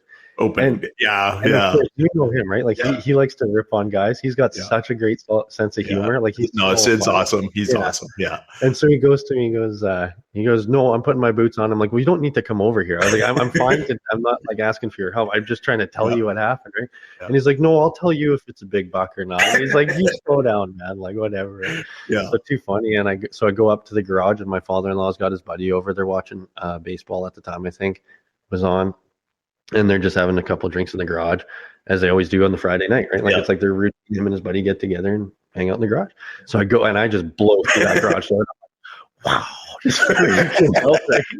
My father-in-law's, man, like, I've never seen you like this. And I'm just on top of the world freaking out. Vibrating. Yeah. Neighbor's on his way over. We're going to go check it out and everything. And I'm like, I'm trying to give it some time. And I tell him what happened, the same story that I just explained to you, but in the heat of the moment, right? Yeah. And then, of course, Sid makes it over and he drives up and we're talking in the garage a bit. And, he's asking like, okay, was he quartering to? Was he broadside? Like, where do you think you hit him? Whatever. And at this time, so now it had been probably about, I would say, an hour since I shot the buck, and it had gotten dark. It wasn't like pitch black yet or anything, but it was like that. Yeah. Obviously outside of legal shooting light at that point or whatever. Yeah. Right. So Sid brought over like a few bigger flashlights and everything, and he's like, "Well, man, we got to take pictures if we're gonna take." And like Sid knows, like he's like, "You gotta take." He's like, "Soak it in, take a video, take a picture, do whatever." Right. So he kind of brings over a few things, not only to go look for a blood trail in the dark, but in case we ever like get to take some pictures and stuff. Right. So he brings out a couple of good lights, and we're talking a bit, and he's like, "Well, let's go check it out." I'm like, "Do you think we should give it some more time?" Like my biggest thing was I just don't want to bump it. Right. He's like, no, man. He's like, let's go. And you know what? Worst case, if we bump it, we just back out. We'll come back tomorrow morning or something, right? Yeah. Okay, good. Right. Yeah.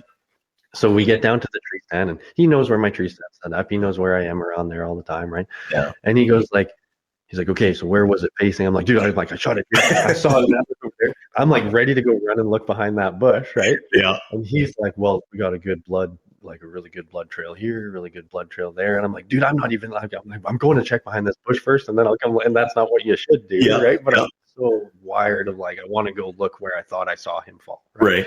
So Sid basically, he's trying to slow me down, and he's like, okay, this and that.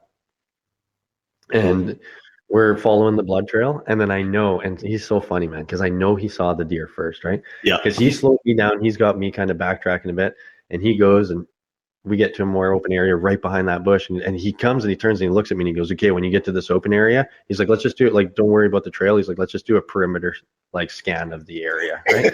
And I'm like, now he's playing with you. Yeah. I'm like, you just saw it, right? So I like go running up there, and I like look over to right behind where the bush is that I thought he dropped at, and sure enough, he dropped right there, like 20, 30 yards from where I shot him, right? Nice. And I was just like, holy cow, you know, and like that's a couple of those pictures that I shared and stuff too, where like everybody likes that, like even for your own like recording of that walk-up picture, like take that picture of that moment, that first time you saw it laying there, right? Like those are such crucial things to have for your own keepsakes, right?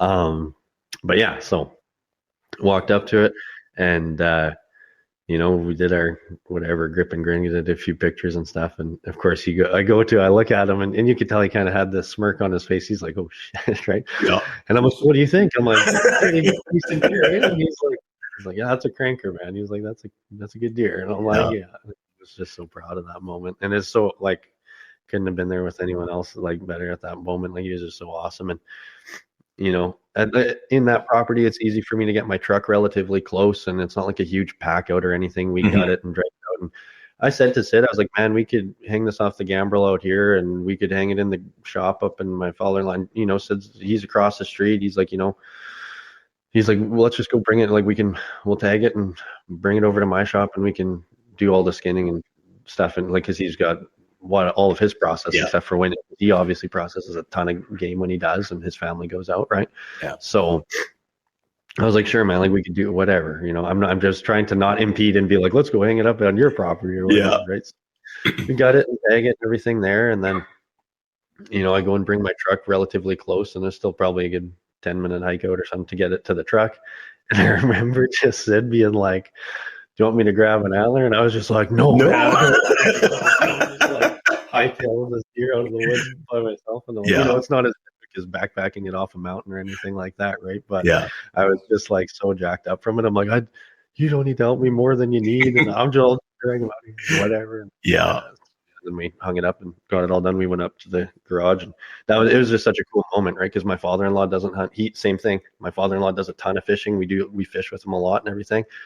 Same dude he's born and raised in Belmont out in BC and stuff. Like that guy could live in the backcountry if he wanted to, right? It's not that he doesn't choose to hunt or anything. I'm sure he would if he wanted to more. Like he's got his rifle license, would probably love to go out and shoot a deer with his rifle, right? Like it's not that, it's just a time thing, right? Yeah. The management of getting out and doing it. But I think it just really surprised him, because I remember we got the deer in the back of the truck, and I drove it up to the garage, and I got my father-in-law and his buddy, and we get out of the garage and show him it in the back of the truck, right? And he's just like, that came out of my property. You know, he was like, yeah. And then, sorry, go ahead. I was going to say, and then same thing, like when I got it done with Hunter at Precision Edge Taxidermy, right? As soon as I got it back from Hunter, the same thing, the first place I stopped on my way home was at the father-in-law's house, and we're at the in-law's place, and brought it inside. And of course, it happened to be the night that they're all doing a pool night, playing pool and hanging out with all their buddies. And I just walk in with this big mount, and I'm like, check it out, man. Like this is, you know, so it was really, really cherish that story for multiple reasons, you know, the family property that I was on, sharing that with my father-in-law at that time, and the neighbor next door and everything. And it's, don't know if I'll ever top it. No, and that's the hard part, right? Like you get something like that, and then you're like, man, it's kind of like when you catch a big fish, right? Like, you're like, man, is this going to be the biggest fish I catch? Is this the biggest deer I'm going to shoot? Yeah. And it might be for the next 20 years, or next year you get another one. But I remember when you first sent me that picture, I don't know if it was that night, it might have been the next day or whatever it was. And I looked at it, and I'm like, oh, it's got a second beam. I'm like, what?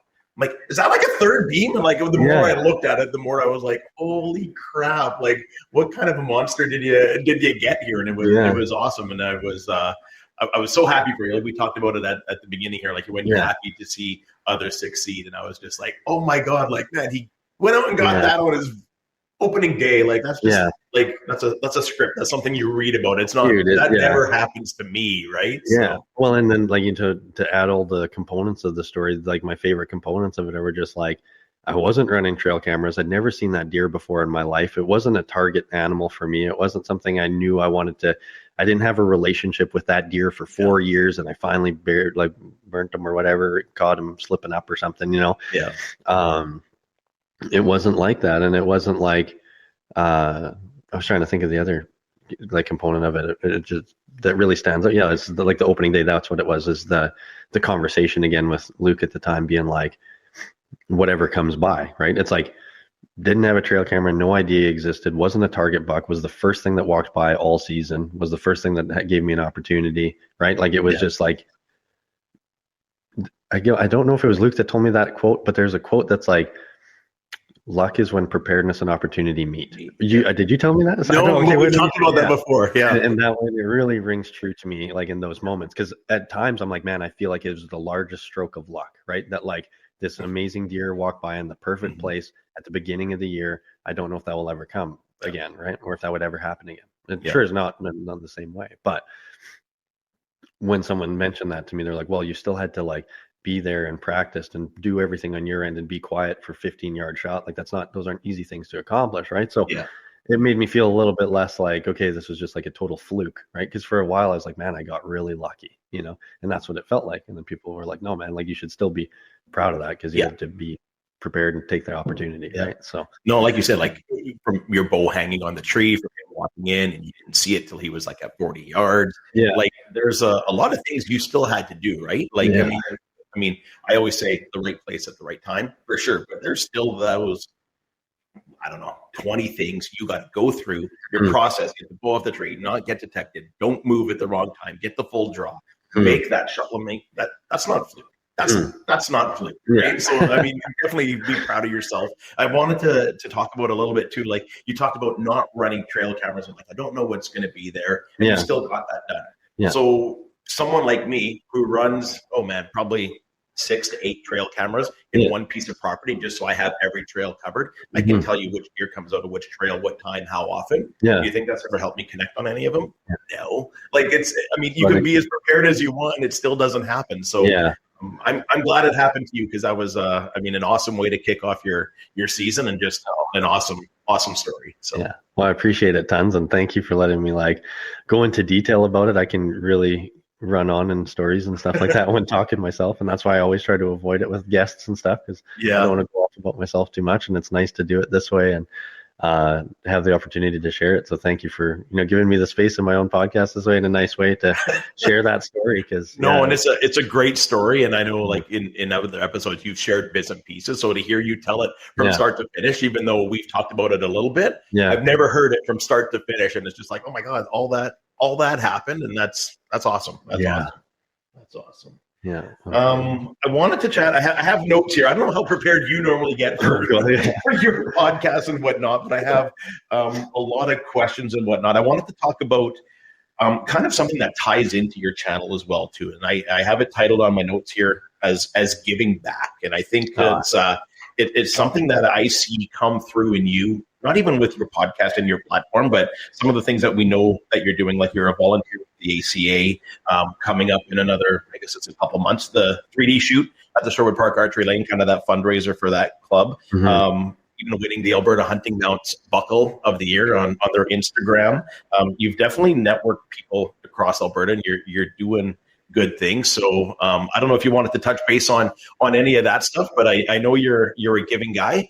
You're involved in the community in many different areas, and I think that speaks volumes for you, man. That's awesome. I love to see you doing that. Yeah, I really appreciate that, like a ton. And it's tough because I guess maybe there's like two ways of like that I look at it that way, that it's like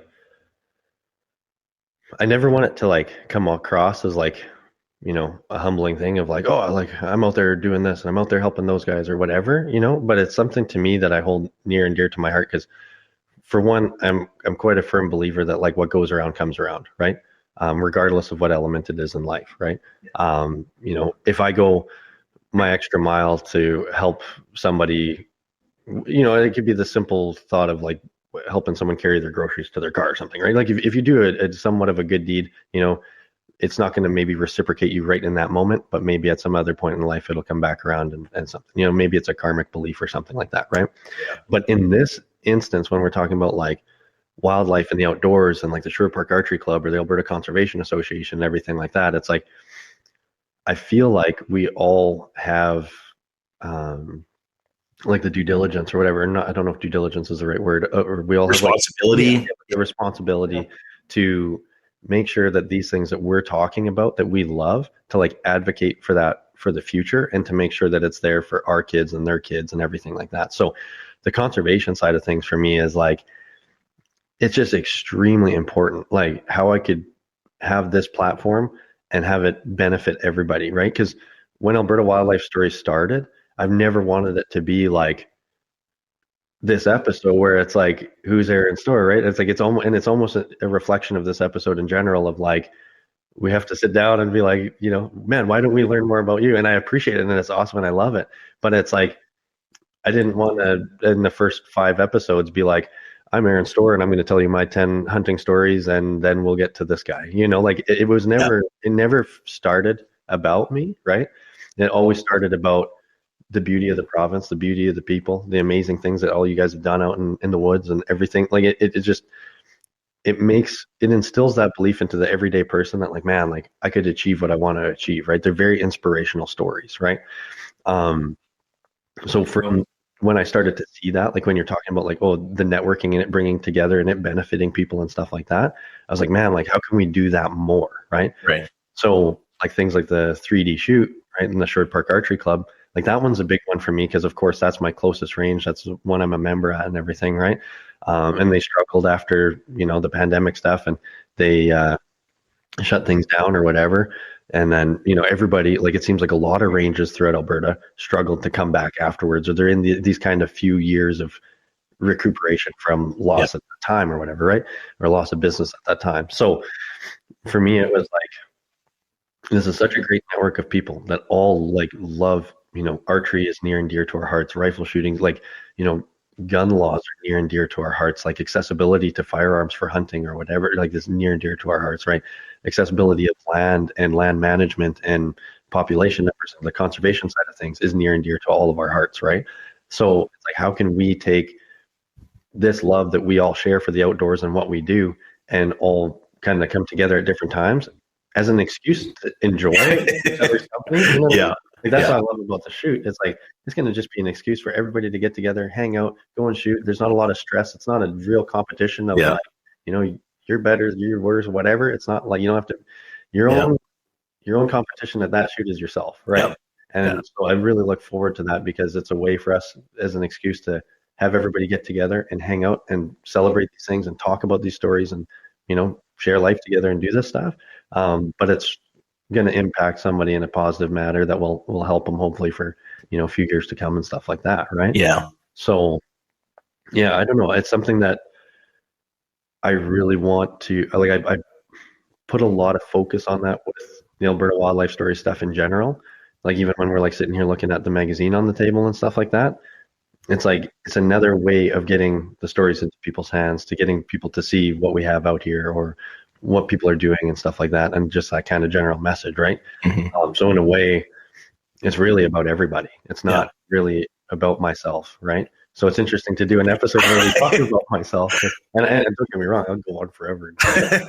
But it's and I know that feels weird for you, and I think the things that you do, knowing you more now, like we've built a friendship over the last year, obviously from when we first talked, like everything you do isn't to elevate yourself. Your focus is always on everybody else. What are you doing? Like you're such a genuine, down to earth person. Like you're not like, oh, I'm volunteering with this and I'm doing this just to promote. Like your platform is I don't know if it's the lowest thing on your mind, but because of the goodness that you do, that momentum, that snowball effect that you talk about just keeps going, and that just elevates everybody. And I think it speaks volumes to kind of what you do. I guess going back to a year ago with what you're doing now, did you ever think, and I'm gonna use this word, it's a big word and you might not think so, did you ever think you would have the impact that you have on the outdoor community when you started this? Definitely not. Like I definitely didn't think, and I think we all want to have an impact in life and in any element of what we do, right?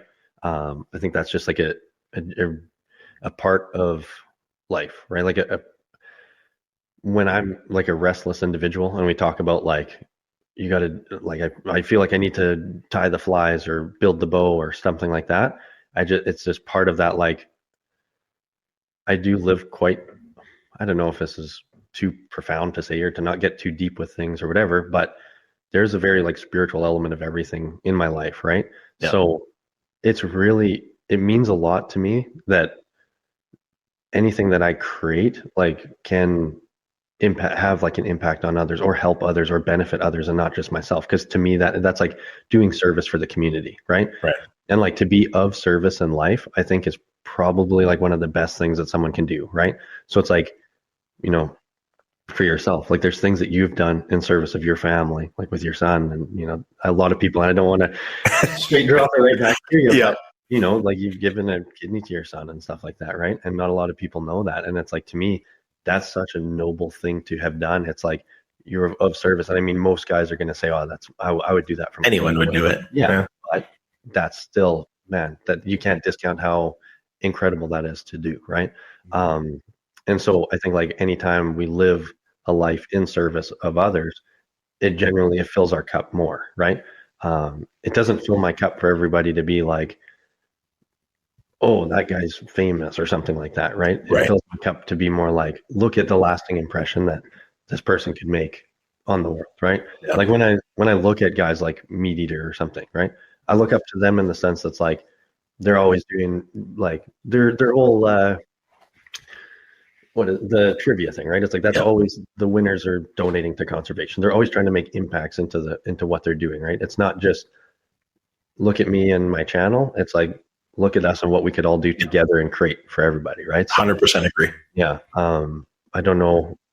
I feel like I'm trailing off of the answer to the question, but it does to me. It feels very much like that's why I put so much time and energy into it, because I do get a lot out of it that way. For sure. And I remember saying this to even my mom the other day. I was like, there's nothing I've really done in my life that like checks all the boxes where it's like, I feel like I'm helping others. I feel like I'm benefiting the world and the environment and the animals and the nature, right? And they scale that way. And I feel like it's like benefiting my family and friends and life and general happiness and stuff, right? So it's something that I do, yeah. I don't know. And it becomes that primary focus of it, because that does fill my cup up a lot. You know? And you enjoy doing it. Yeah. Oh, yeah. Yeah. Like I think anyone that knows you and sees you, whether it's on social media or has met you in person or whatnot, like this is Aaron. This is what he does, and it's all genuine. Nothing is forced. Nothing is, oh, I have to do this. This is Yeah. And I appreciate that, man. And I appreciate the things you said there about it, like with the being down to earth and stuff. Like it means a lot to hear it, and it's tough because I think like within social media and the world we live in right now, in this like technological age of the last few years, especially, I think everybody's trying to like look like a somebody out there in a sense. There's always this like, I don't know. And like, there's like, and I don't think everybody's necessarily doing that, but it's like, you could be mistaken for looking like that really easily to like look like a social media influencer or like a social media superstar or something like that. Right. Yeah. And it's like, it's really easy to kind of portray that or look like that. And I always have that struggle within myself where it's like, I don't really care about being like a social media influencer, but man, I'll go on and do a giveaway and do this. I'll do all the social medias because it's fun and you get to interact with everybody. Like when we did the Wild TV giveaway and stuff, man, that was so fun to do that. Right? Everyone hanging out on their couches and looking at their phones. And seeing the messages you guys chiming in and stuff, just cracking me up and stuff. Like I love doing that. And it's not like, I'm like, let's do a live giveaway and increase our followers and our reach and all this stuff. It was just like, man, that was fun, and I would do that anytime, So it's just like, there's a fine balance. And I think I'm my own worst critic or my own worst enemy when it comes to putting my face and my name online and all this stuff. Because I'm always like, I'm not trying to make it about me. Right. I shy away, I guess, from that light. So, yeah, no, definitely. That kind of, it's kind of a good tie-in. For kind of like what's next with AWS, right? Like, I mean, you when we've talked before, we were talking and said, I don't know what I'm going to do with the channel. What I do this? Do I do that? And my advice to you has always been, don't try to compare yourself to anyone else. Just do what feels right and do what feels right to you. Yeah. And we've seen the podcast, what started off as a podcast with a couple listeners, grow. I mean, now you got the website out. Now you got the emags out. Like you got a lot of stuff on the go. New partner, Luke Squires, joined you recently as well. So it's come a long way, but where are you at now, and what's next, if you can share anything for your listeners? I think like looking from like, again, it's not even a year old, so it's like still in its infancy, right? And it's amazing to see like everything and the support. Like I feel very like blessed to have that, like the support of the community for the most part. Feels like everyone's very receptive of it, in a positive manner. I'm sure there are people that are like, we don't need more hunters in Alberta. Don't, don't put it in the spotlight. And so, I'm not expecting everyone to love it. And I've always kind of said that, like, if people don't like it, then turn it off. That's okay. Like, I don't expect everybody to love it.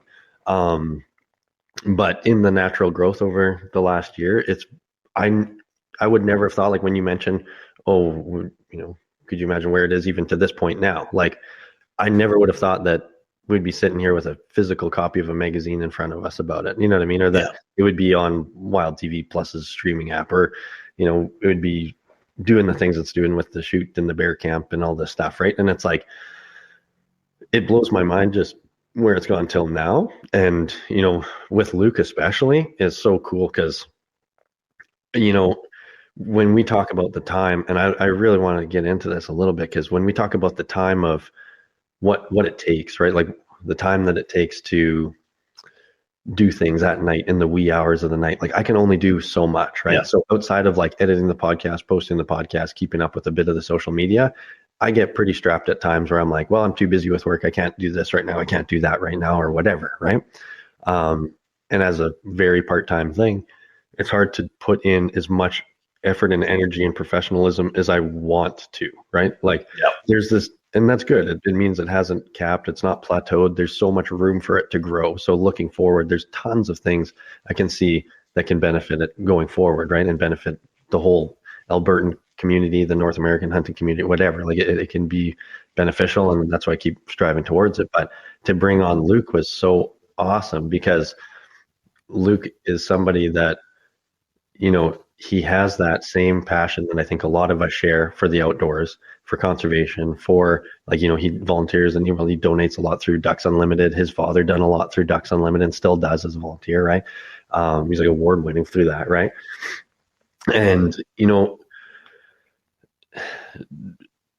seeing how much Luke has that same work ethic, I don't actually physically think I know anybody that I could just call at any time in the day and be like, oh man, should we fire off an email to this guy talking about this and that and yada yada, or he'll call me and be like, oh man, this guy's talking to me about this and that, should we explore this avenue or whatever. It's just such a nice business relationship that way, because we both understand that we have families and we need to take our time away and we're not doing it all the time. But in the same instance, if you need to call each other, like first and foremost, we're really good friends in the same way that a friendship has grown through this, right? Yeah.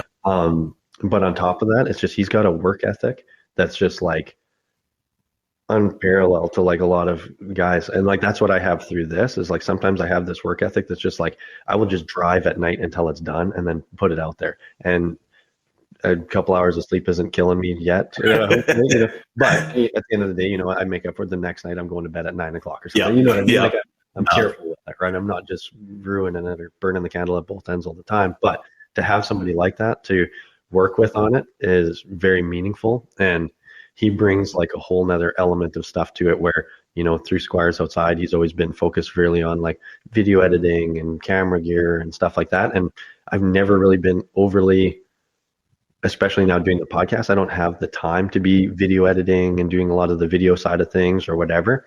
And there's just certain things that I definitely can't keep up with as it progresses into the future.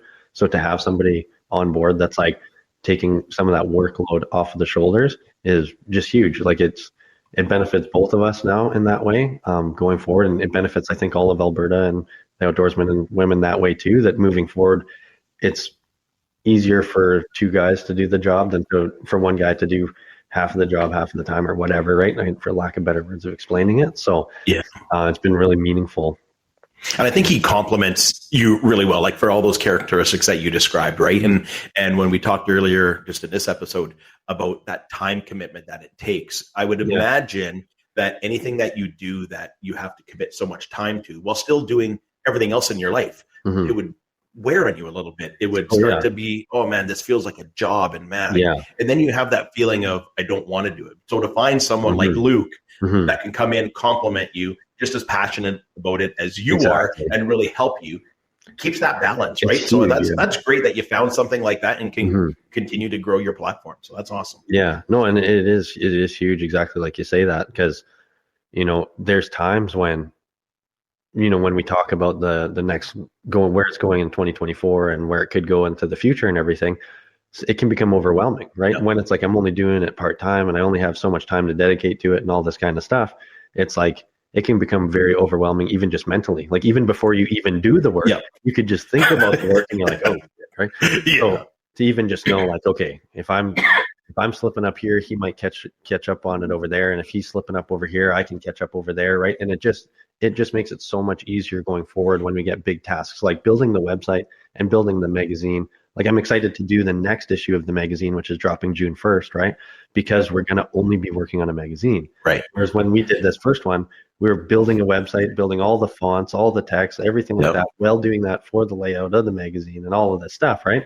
And that's two guys working full time, and he's also in the trades as a Yep. refrigerant and gas fitter and stuff too. Yeah. And he's working the same on-call schedule at times where he just cannot do things at night either, and that's all good, right? We all have to take care of the priorities, right? Yeah. You guys aren't even in the same, like he's a couple hours away, like down Blackballs highway and- too, right? Yeah.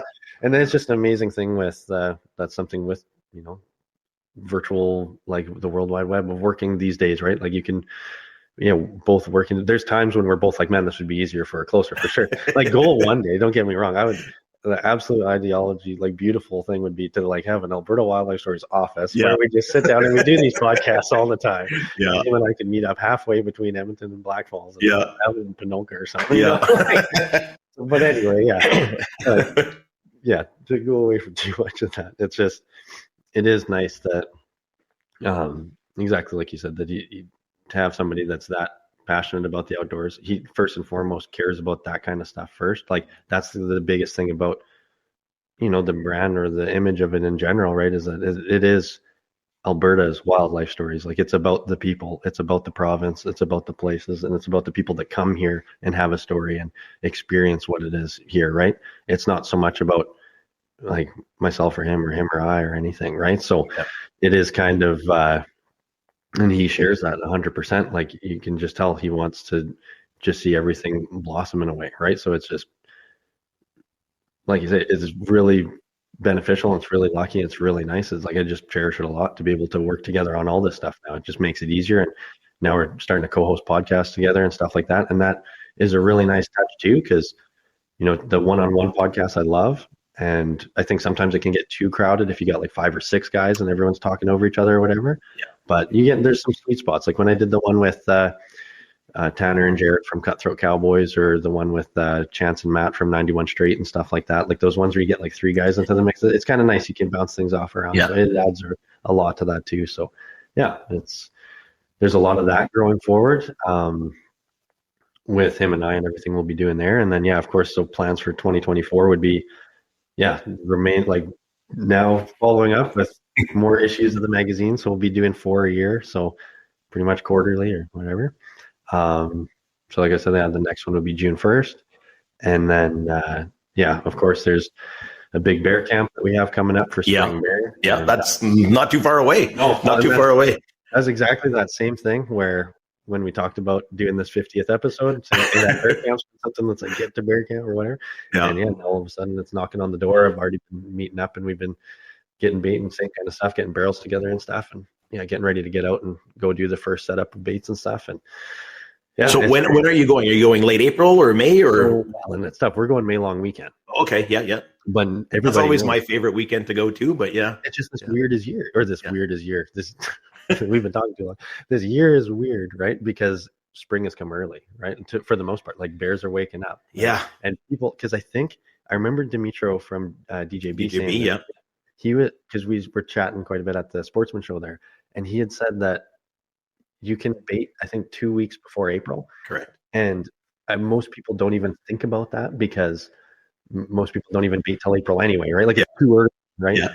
He was saying that this is like one of the first years that he's seen it where it actually might be advantageous to be out there in the last 2 weeks of March baiting already, right? Because they're starting to come out of their dens and stuff, right? So as much as I'm really stoked, I'm trying not to set too much for expectations because I'm like, man, May long weekend, a lot of people say is their favorite weekend, but now it's starting to be like, oh, is it going to be? Is it going to be? Yeah. We'll see. But no, you're right. And it's one of those ones where for myself, I know in this city, you start looking around and you're like, there's no snow. Oh, it's going to be empty in the bush. You go out to the bush and you're still up to your knees in snow. You're like, oh, okay, I guess it's not as far along this year. But yeah, we've had a weird year where there's snow in some spots. I know, obviously at the Boat and Sportsman show, working the Wapiti River booth with Travis, we're going through pictures and I'm like, where's your snow? Like, is this from the fall? He's like, no, man, this is like yesterday. Now. And I'm like, what? So looking across the garage, I got a couple drums ready to go, and I'm actually going to go out Sunday just for a quick drive to check on the snow and see what things look like. What's going on?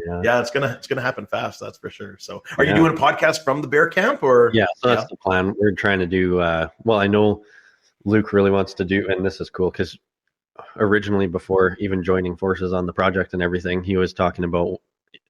He wanted to give back to myself and like video my bear hunt, right? Oh, okay. Yeah. He was like, oh, coming on the podcast and the things we've done. He wanted to like return the favor and be like, I'll videotape your whole bear hunt or whatever, right? Right. And I was like, well, let's just do the whole, like, let's videotape all of it. I want to videotape his because he's bringing out his 303 British, like his grandfather's rifle. I'm bringing out the trad bow and everything, right? So we both have like kind of near and dear special reasons why this one will be different for us or whatever, right?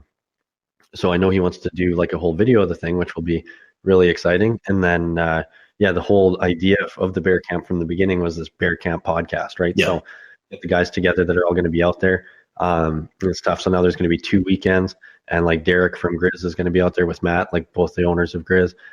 Corey from C&D was supposed to be out there as well. I'm thinking he's making it the second weekend, and it sounds like he should. I think Lee from Tooth of the Arrow is going to come down and jump into the podcast for a little bit just to see what was going on and hang out at camp for a little bit. Nice. And then Zach Hayes is going to be there. So we've got kind of like a little bit of an amalgamation of previous guests. Yep. And then, of course, it's Brian that was with Twin Valley, and Marcus and a couple of those guys that are kind of helping with the setup of everything, right? So should be a decent group, and we're trying to do kind of more of a group in-person podcast. Just I think we're trying to do one for like each day that we're there, and then just kind of do like a little short series of like at bear camp, what went down, what was it like, kind of, and it's like getting that story right as it happens or the minute act. So I'm hoping for some excitement of like, oh, you're telling the story that night around the fire, not 3 months later. Exactly. And 30 years later, whatever, right? Yeah. So that'll be a cool aspect of it. That'll be awesome.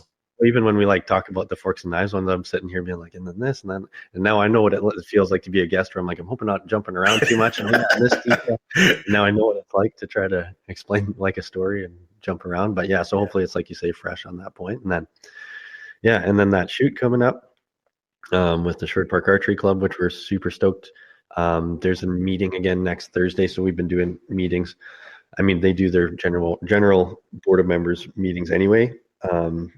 So we'll be getting together again next Thursday. And the last one had a good turnout. There's like, I think about 25 to 30 people that came out just for the meeting in general for what's going on, cutting different trails. Like there's already enough trails cut for a lot of it, but we're doing like a 4th loop and stuff. So quite a bit of work that's going to go out there. So it's basically bait, spring bear camp, get out to the range, help out a bunch with just setting up everything, where parking is, if there's going to be some limited camping, all the camping stuff, whatever. And then, do right into the shoot. And then it's summer, and, then it's fall and it's hunting season. More episodes. I mean, like we're booking podcasts up until after bear camp right now anyway, right? So it's like some exciting guests coming up and stuff. And it's like, it's just funny, right? Because when we talk about doing the 50th episode of this whole kind of conversation, right, it's like, oh, when we get there. And at first, the first goal I ever set for the podcast was to last 6 months. And that's because what I heard is that most podcasts don't last 6 months, right? Yeah. And I was just like, okay, make it to that 6 month mark, right? And it honestly was. That first 6 months was the biggest grind. Was it a struggle? There was moments that I thought about hanging up, for sure.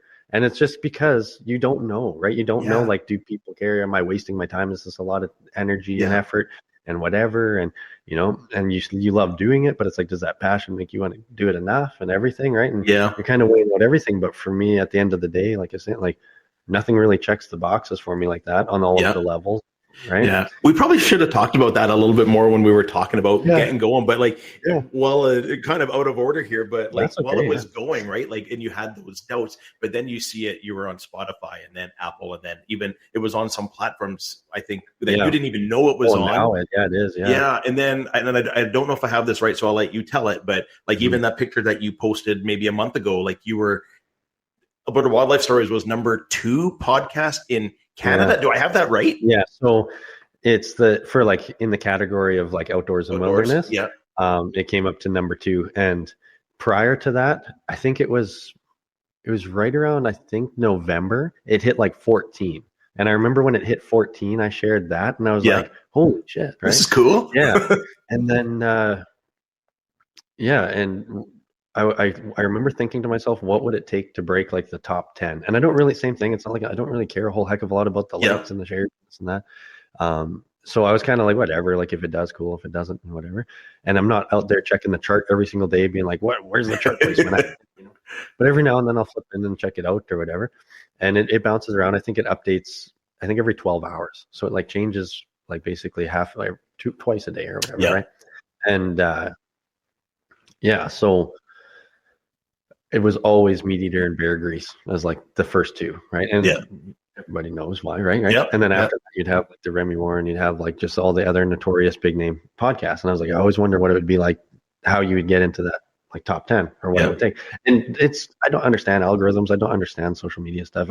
When's the best time to post? I don't know. I don't care. I just do it when I have the time to. You do it feels right. Yeah. That's advice for yourself. Yeah. And so, and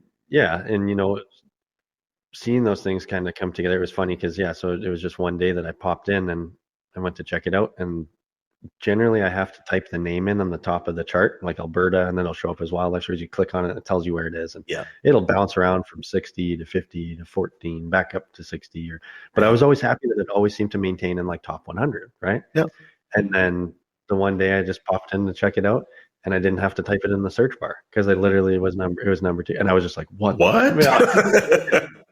And I was like, oh my God. So that was like a really cool thing to see. And for no rhyme or reason, it was right around the time that we did the archery box episode with Chris there. And I shouldn't say no rhyme or reason. Like it was an awesome episode with Chris.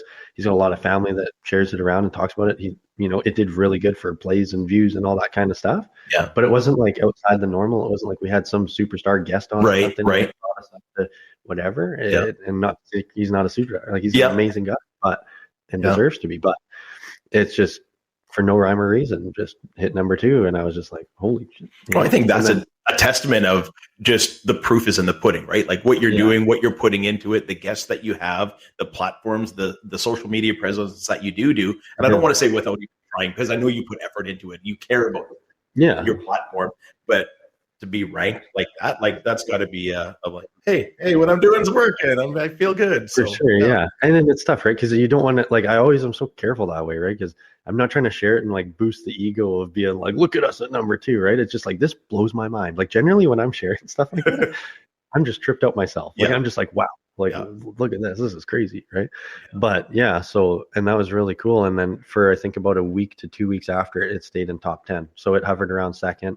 And it went down to 4th for a little bit, and then went down to like 7th a bit. And then, I think it was about 2 weeks. I would check back on it, and it's still sitting that top 10. And then like now I think it's back into like 30 or something. It's still doing its little float around there. And then at that same time, in like overall podcasts in Canada, like in the overall chart, which is like a huge one, right? Because, well, now you got Joe Rogan in there. Now you got like all this stuff in there. And it was sitting at like 90 or something. And I was like still really proud of that. I was like, man, all over every spectrum of audience for it to sit at 90. I was like, that was huge to me too. It's not definitely nearly as much as like being next to like, the millions of views that Joe gets. Not that I don't know if I'd ever turn into that or not, but it was cool to see it up there, just every single thing that's out there, because there's hundreds of thousands of podcasts out there, right? So definitely. 99% of your guests say this at the end of the podcast. So like, man, Aaron, it's great what you're doing. You're connecting people. And I wanted to nail that home again. Like the people that you connect, I know the connections that I've made with other guests of yours where I talk to you regularly on social media or text message back and forth. Like it's that networking and connection of like-minded people. And again, I'll say it again, like every other person does, it says, thank you for what you're doing, because it's awesome. It's a feel-good feeling. And I think it does good for everything. Like you talk about like giving back and what you're doing. We're all helping each other out as outdoors men and women. And I think that's a great thing. You've allowed us, you've given us that platform and a place to network and share and connect. So thanks for that. No, I appreciate that tons. And I'm like, still genuinely, sometimes it surprises me that it's like, blossomed into that or be able to create that. Like I feel lucky to be able to create that for people that I look up to. Like I was watching your channel prior to you and I ever talking, prior to doing Alberta Wildlife Stories. You know what I mean? Like there's so many of these same things when I was talking about like, what podcasts did you listen to and stuff like that. What YouTube channels was I was watching? Like, man, I was following Dorward Outdoor Adventures, Straight Shooting Outdoors, like lots of these like small Alberta channels. Yeah. Not even necessarily small, but just these Albertan based channels that, just because I was like, this is Alberta. I want the Alberta content. That's where I'm hunting. It's the most relevant to me. Right?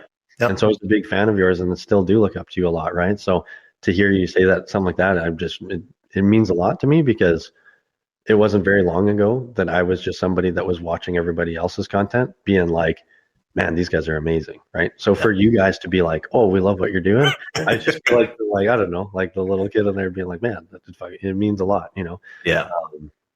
And it just, to be able to provide that is something that I didn't think that I was even capable of doing, and so to do that, in a sense, maybe I'm like, I surprised myself, and I'm honored to do it. It's something that I want to continue doing. And like when we mentioned that first 6 months thing, it's like, everyone talks about, like, what would you tell yourself at that time? And it's not like it's like 10 years ago or whatever, right? Yeah. This is like, we're talking about myself 5 months ago or something, Yeah. And, I said this to Luke the other day too. And I was like, man, if I was on that ledge and you were talking me off that ledge about should we continue doing this or not, and someone was like, man, in 4 months, like you guys will put out a magazine, you'll have another platform through online to continue to grow the Albertan community and give people that place to have that voice. And those people will now be on Wild TV and sharing their stories through like a television network and stuff like that. Right. It's like, I've been like, let's go. Yeah. I thank Luke a lot for times that him and I have talked even as friends, and he's pushed me to be like, dude, no, it is a good thing. You gotta go and keep doing it. Yeah. And just seeing where it is going and where it could potentially go. It's at this time when we sit at the table and talk about this now, and you say things like that I'm like so looking forward to the potential that it could be, and I think as it moves into the future, my eyes just open up to that more and more, and it just becomes better and better and more enjoyable. Whereas in that first 6 months, you don't know, right? You're like, who knows? And then you start to see some of the labor. And this is going to sound really weird, and it's a long tangent to go on right at the end and stuff too. But I tried to compare it when I was talking to Luke about like growing a garden or like watering a plant, right? Yeah. And we do this in everything we do in life, right? And I like the way Luke relates to it too. He relates to it in a matter of like, we've been gas fitters working in the industry for like near a decade almost, right? Like 8 to 10 years, right? And it's like, if you spent that same amount of time on, the YouTube channel or the podcast platform and stuff, like you would probably be at a totally different place other than the first 5 months you started your career occupation or whatever, right? Yeah. So that was always a nice thing to think about, but I always would relate it back to like growing a plant in the sense that when you put the seed in the ground and you're watering the dirt, you're like, why the hell am I just watering the dirt? Wasting my time. Yeah. And so for the first 5 or 6 months, it kind of just feels like you're watering the dirt, right? And then you start to see like a little, whatever, like a little sprout. Yeah. Well, yeah, like a little sprout shoot up, and you're like, you get excited. You're like, oh, wow, right? And I feel like where it is in its infancy still right now, it's like we've seen a couple leaves come off the plant, and we're like, it's like, and the best way I could say it is like, what, when you buy, and it's just a really metaphorical way of trying to explain these things, but if you were to buy seeds for like flowers, and you're looking at the like seed packaging, and you see the flower, and you're like, what a beautiful bouquet. I will buy that, and I will plant it, and I will grow it, right? If people knew what a beautiful bouquet their business could be or something like that, right? they would probably buy the seeds and plant it and do all the hard work to get it there. But the thing is people, like, you don't get to see what it could turn into, right? Until you grow it to that point, right? So most people don't water the plant or whatever metaphor, right, to get it to that point, because there is no picture of what that end goal is going to look like, or it's not an accurate depiction of what it can be, right? Yeah. So for myself doing this, it's not that we never really had a direction. It's just that, like, it's a different world with all the online stuff. So it's almost like it's still like a mystery to us. Like, there's all this potential, but there's so many ways it could go that I'm not opposed to, that could benefit everybody, right? Yeah. And it's like, as we water it more, and now Luke is watering it too, right? Alberta's watering it, being like, we support it, and the words you're sharing waters it by, instilling that fire to keep doing it and stuff, right? Yeah. It grows. So now you see a few leaves coming off of it that are exciting, and I sit here and I go, I wonder what this would look like as a full-blown bouquet. Or I don't know if it's a poor metaphor to say or whatever, but no, it makes sense. But yeah. So it definitely makes sense, and I think it's one of those ones where, I think in the short future, you kind of know where you're at, like website, magazine, and all that stuff. But if I were to say, hey, where do you think you're going to be in a year from now on episode 100? Yeah. I don't think you would have an answer, because it could go in so many different directions, right? You talk about that plant, that seed that grows. It branches off. It limbs this way. It limbs that way. It splits off. There's so much potential. And I think if you keep your mind wide open to the possibilities and see where it goes, sky's the limit, man. Yeah. Yeah, I appreciate that. And that's definitely the thought process moving forward. Is there's things in the near future where we know it's going to be for sure. There's the next volume's coming out, and sharing the stories and the podcasts and everything coming up. We're just super stoked to continue to do and grow. And I love that it has that open ceiling, of who knows what the flowers could look like in a year from now or whatever, right? To me, that it's worth every day putting that more work into it, because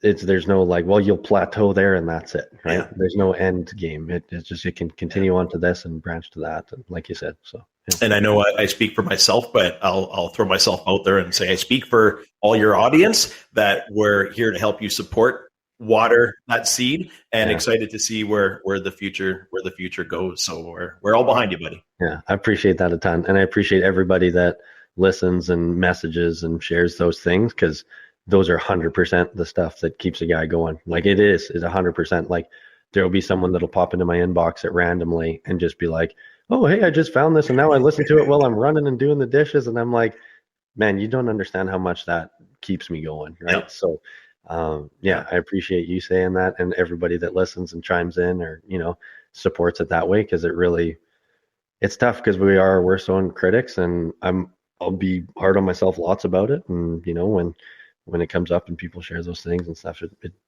keeps it moving forward, right? Like, a lot, it takes all of us in a sense. So for sure. No, I think I'll wrap up by saying, thanks for trusting me and allowing me to do this. I know it's so long ago. I'm like, man, what am I going to do? And then I'm like, oh, am I going to do it justice? Oh, am I going to fail? So first of all, thanks for trusting me. Thanks for taking the time. I hope your listeners have had a chance to get to know you a little bit more through this episode, and I'm sure they'll continue to reach out and learn more about you as you go through the next 50 episodes. So thanks again for your time, Aaron. Really appreciate it. Oh, no, and thank you tons for doing this again, Geoff. Like you said, when you came up with the idea, I was like, yeah, it's a great idea, and it perturbed me that people wanted to know more about myself, right? Because same thing, starting it about all these other people, and when people were like, who are you? I'm like, well, I don't have any skeletons in the closet to hide, but I'm like, didn't think people would care, right? Like, I was like more caring about everything else, that when we turned the spotlight around, I was like, oh yeah, sure, right? Yeah. So, and I'm glad we had the chance to turn that spotlight on you, because you're a great guy, and you have a chance to share your stories and your outlook, and we all appreciate that. Oh, thanks, man. No, it means a lot, and thanks for having me out here for the little video version that we'll have of it, like out in your garage and in your trophy vault. And it's a beautiful spot. I absolutely love it here, just because of the gorgeous elk that you have, obviously, all of the mounts, all the photos and everything. It's just a true history of the Dorward Outdoors adventure, right? And I just couldn't have wanted to do it in a better place. It's just such a cool atmosphere to be in, talking to you and everything. And I appreciate the friendship and everything too that we've had over the near year here and stuff too. So thank you a lot, and thanks for doing this, right? And coming up with the idea, it means a ton to me, man. You betcha. Thanks a lot, Aaron. Yeah, you too.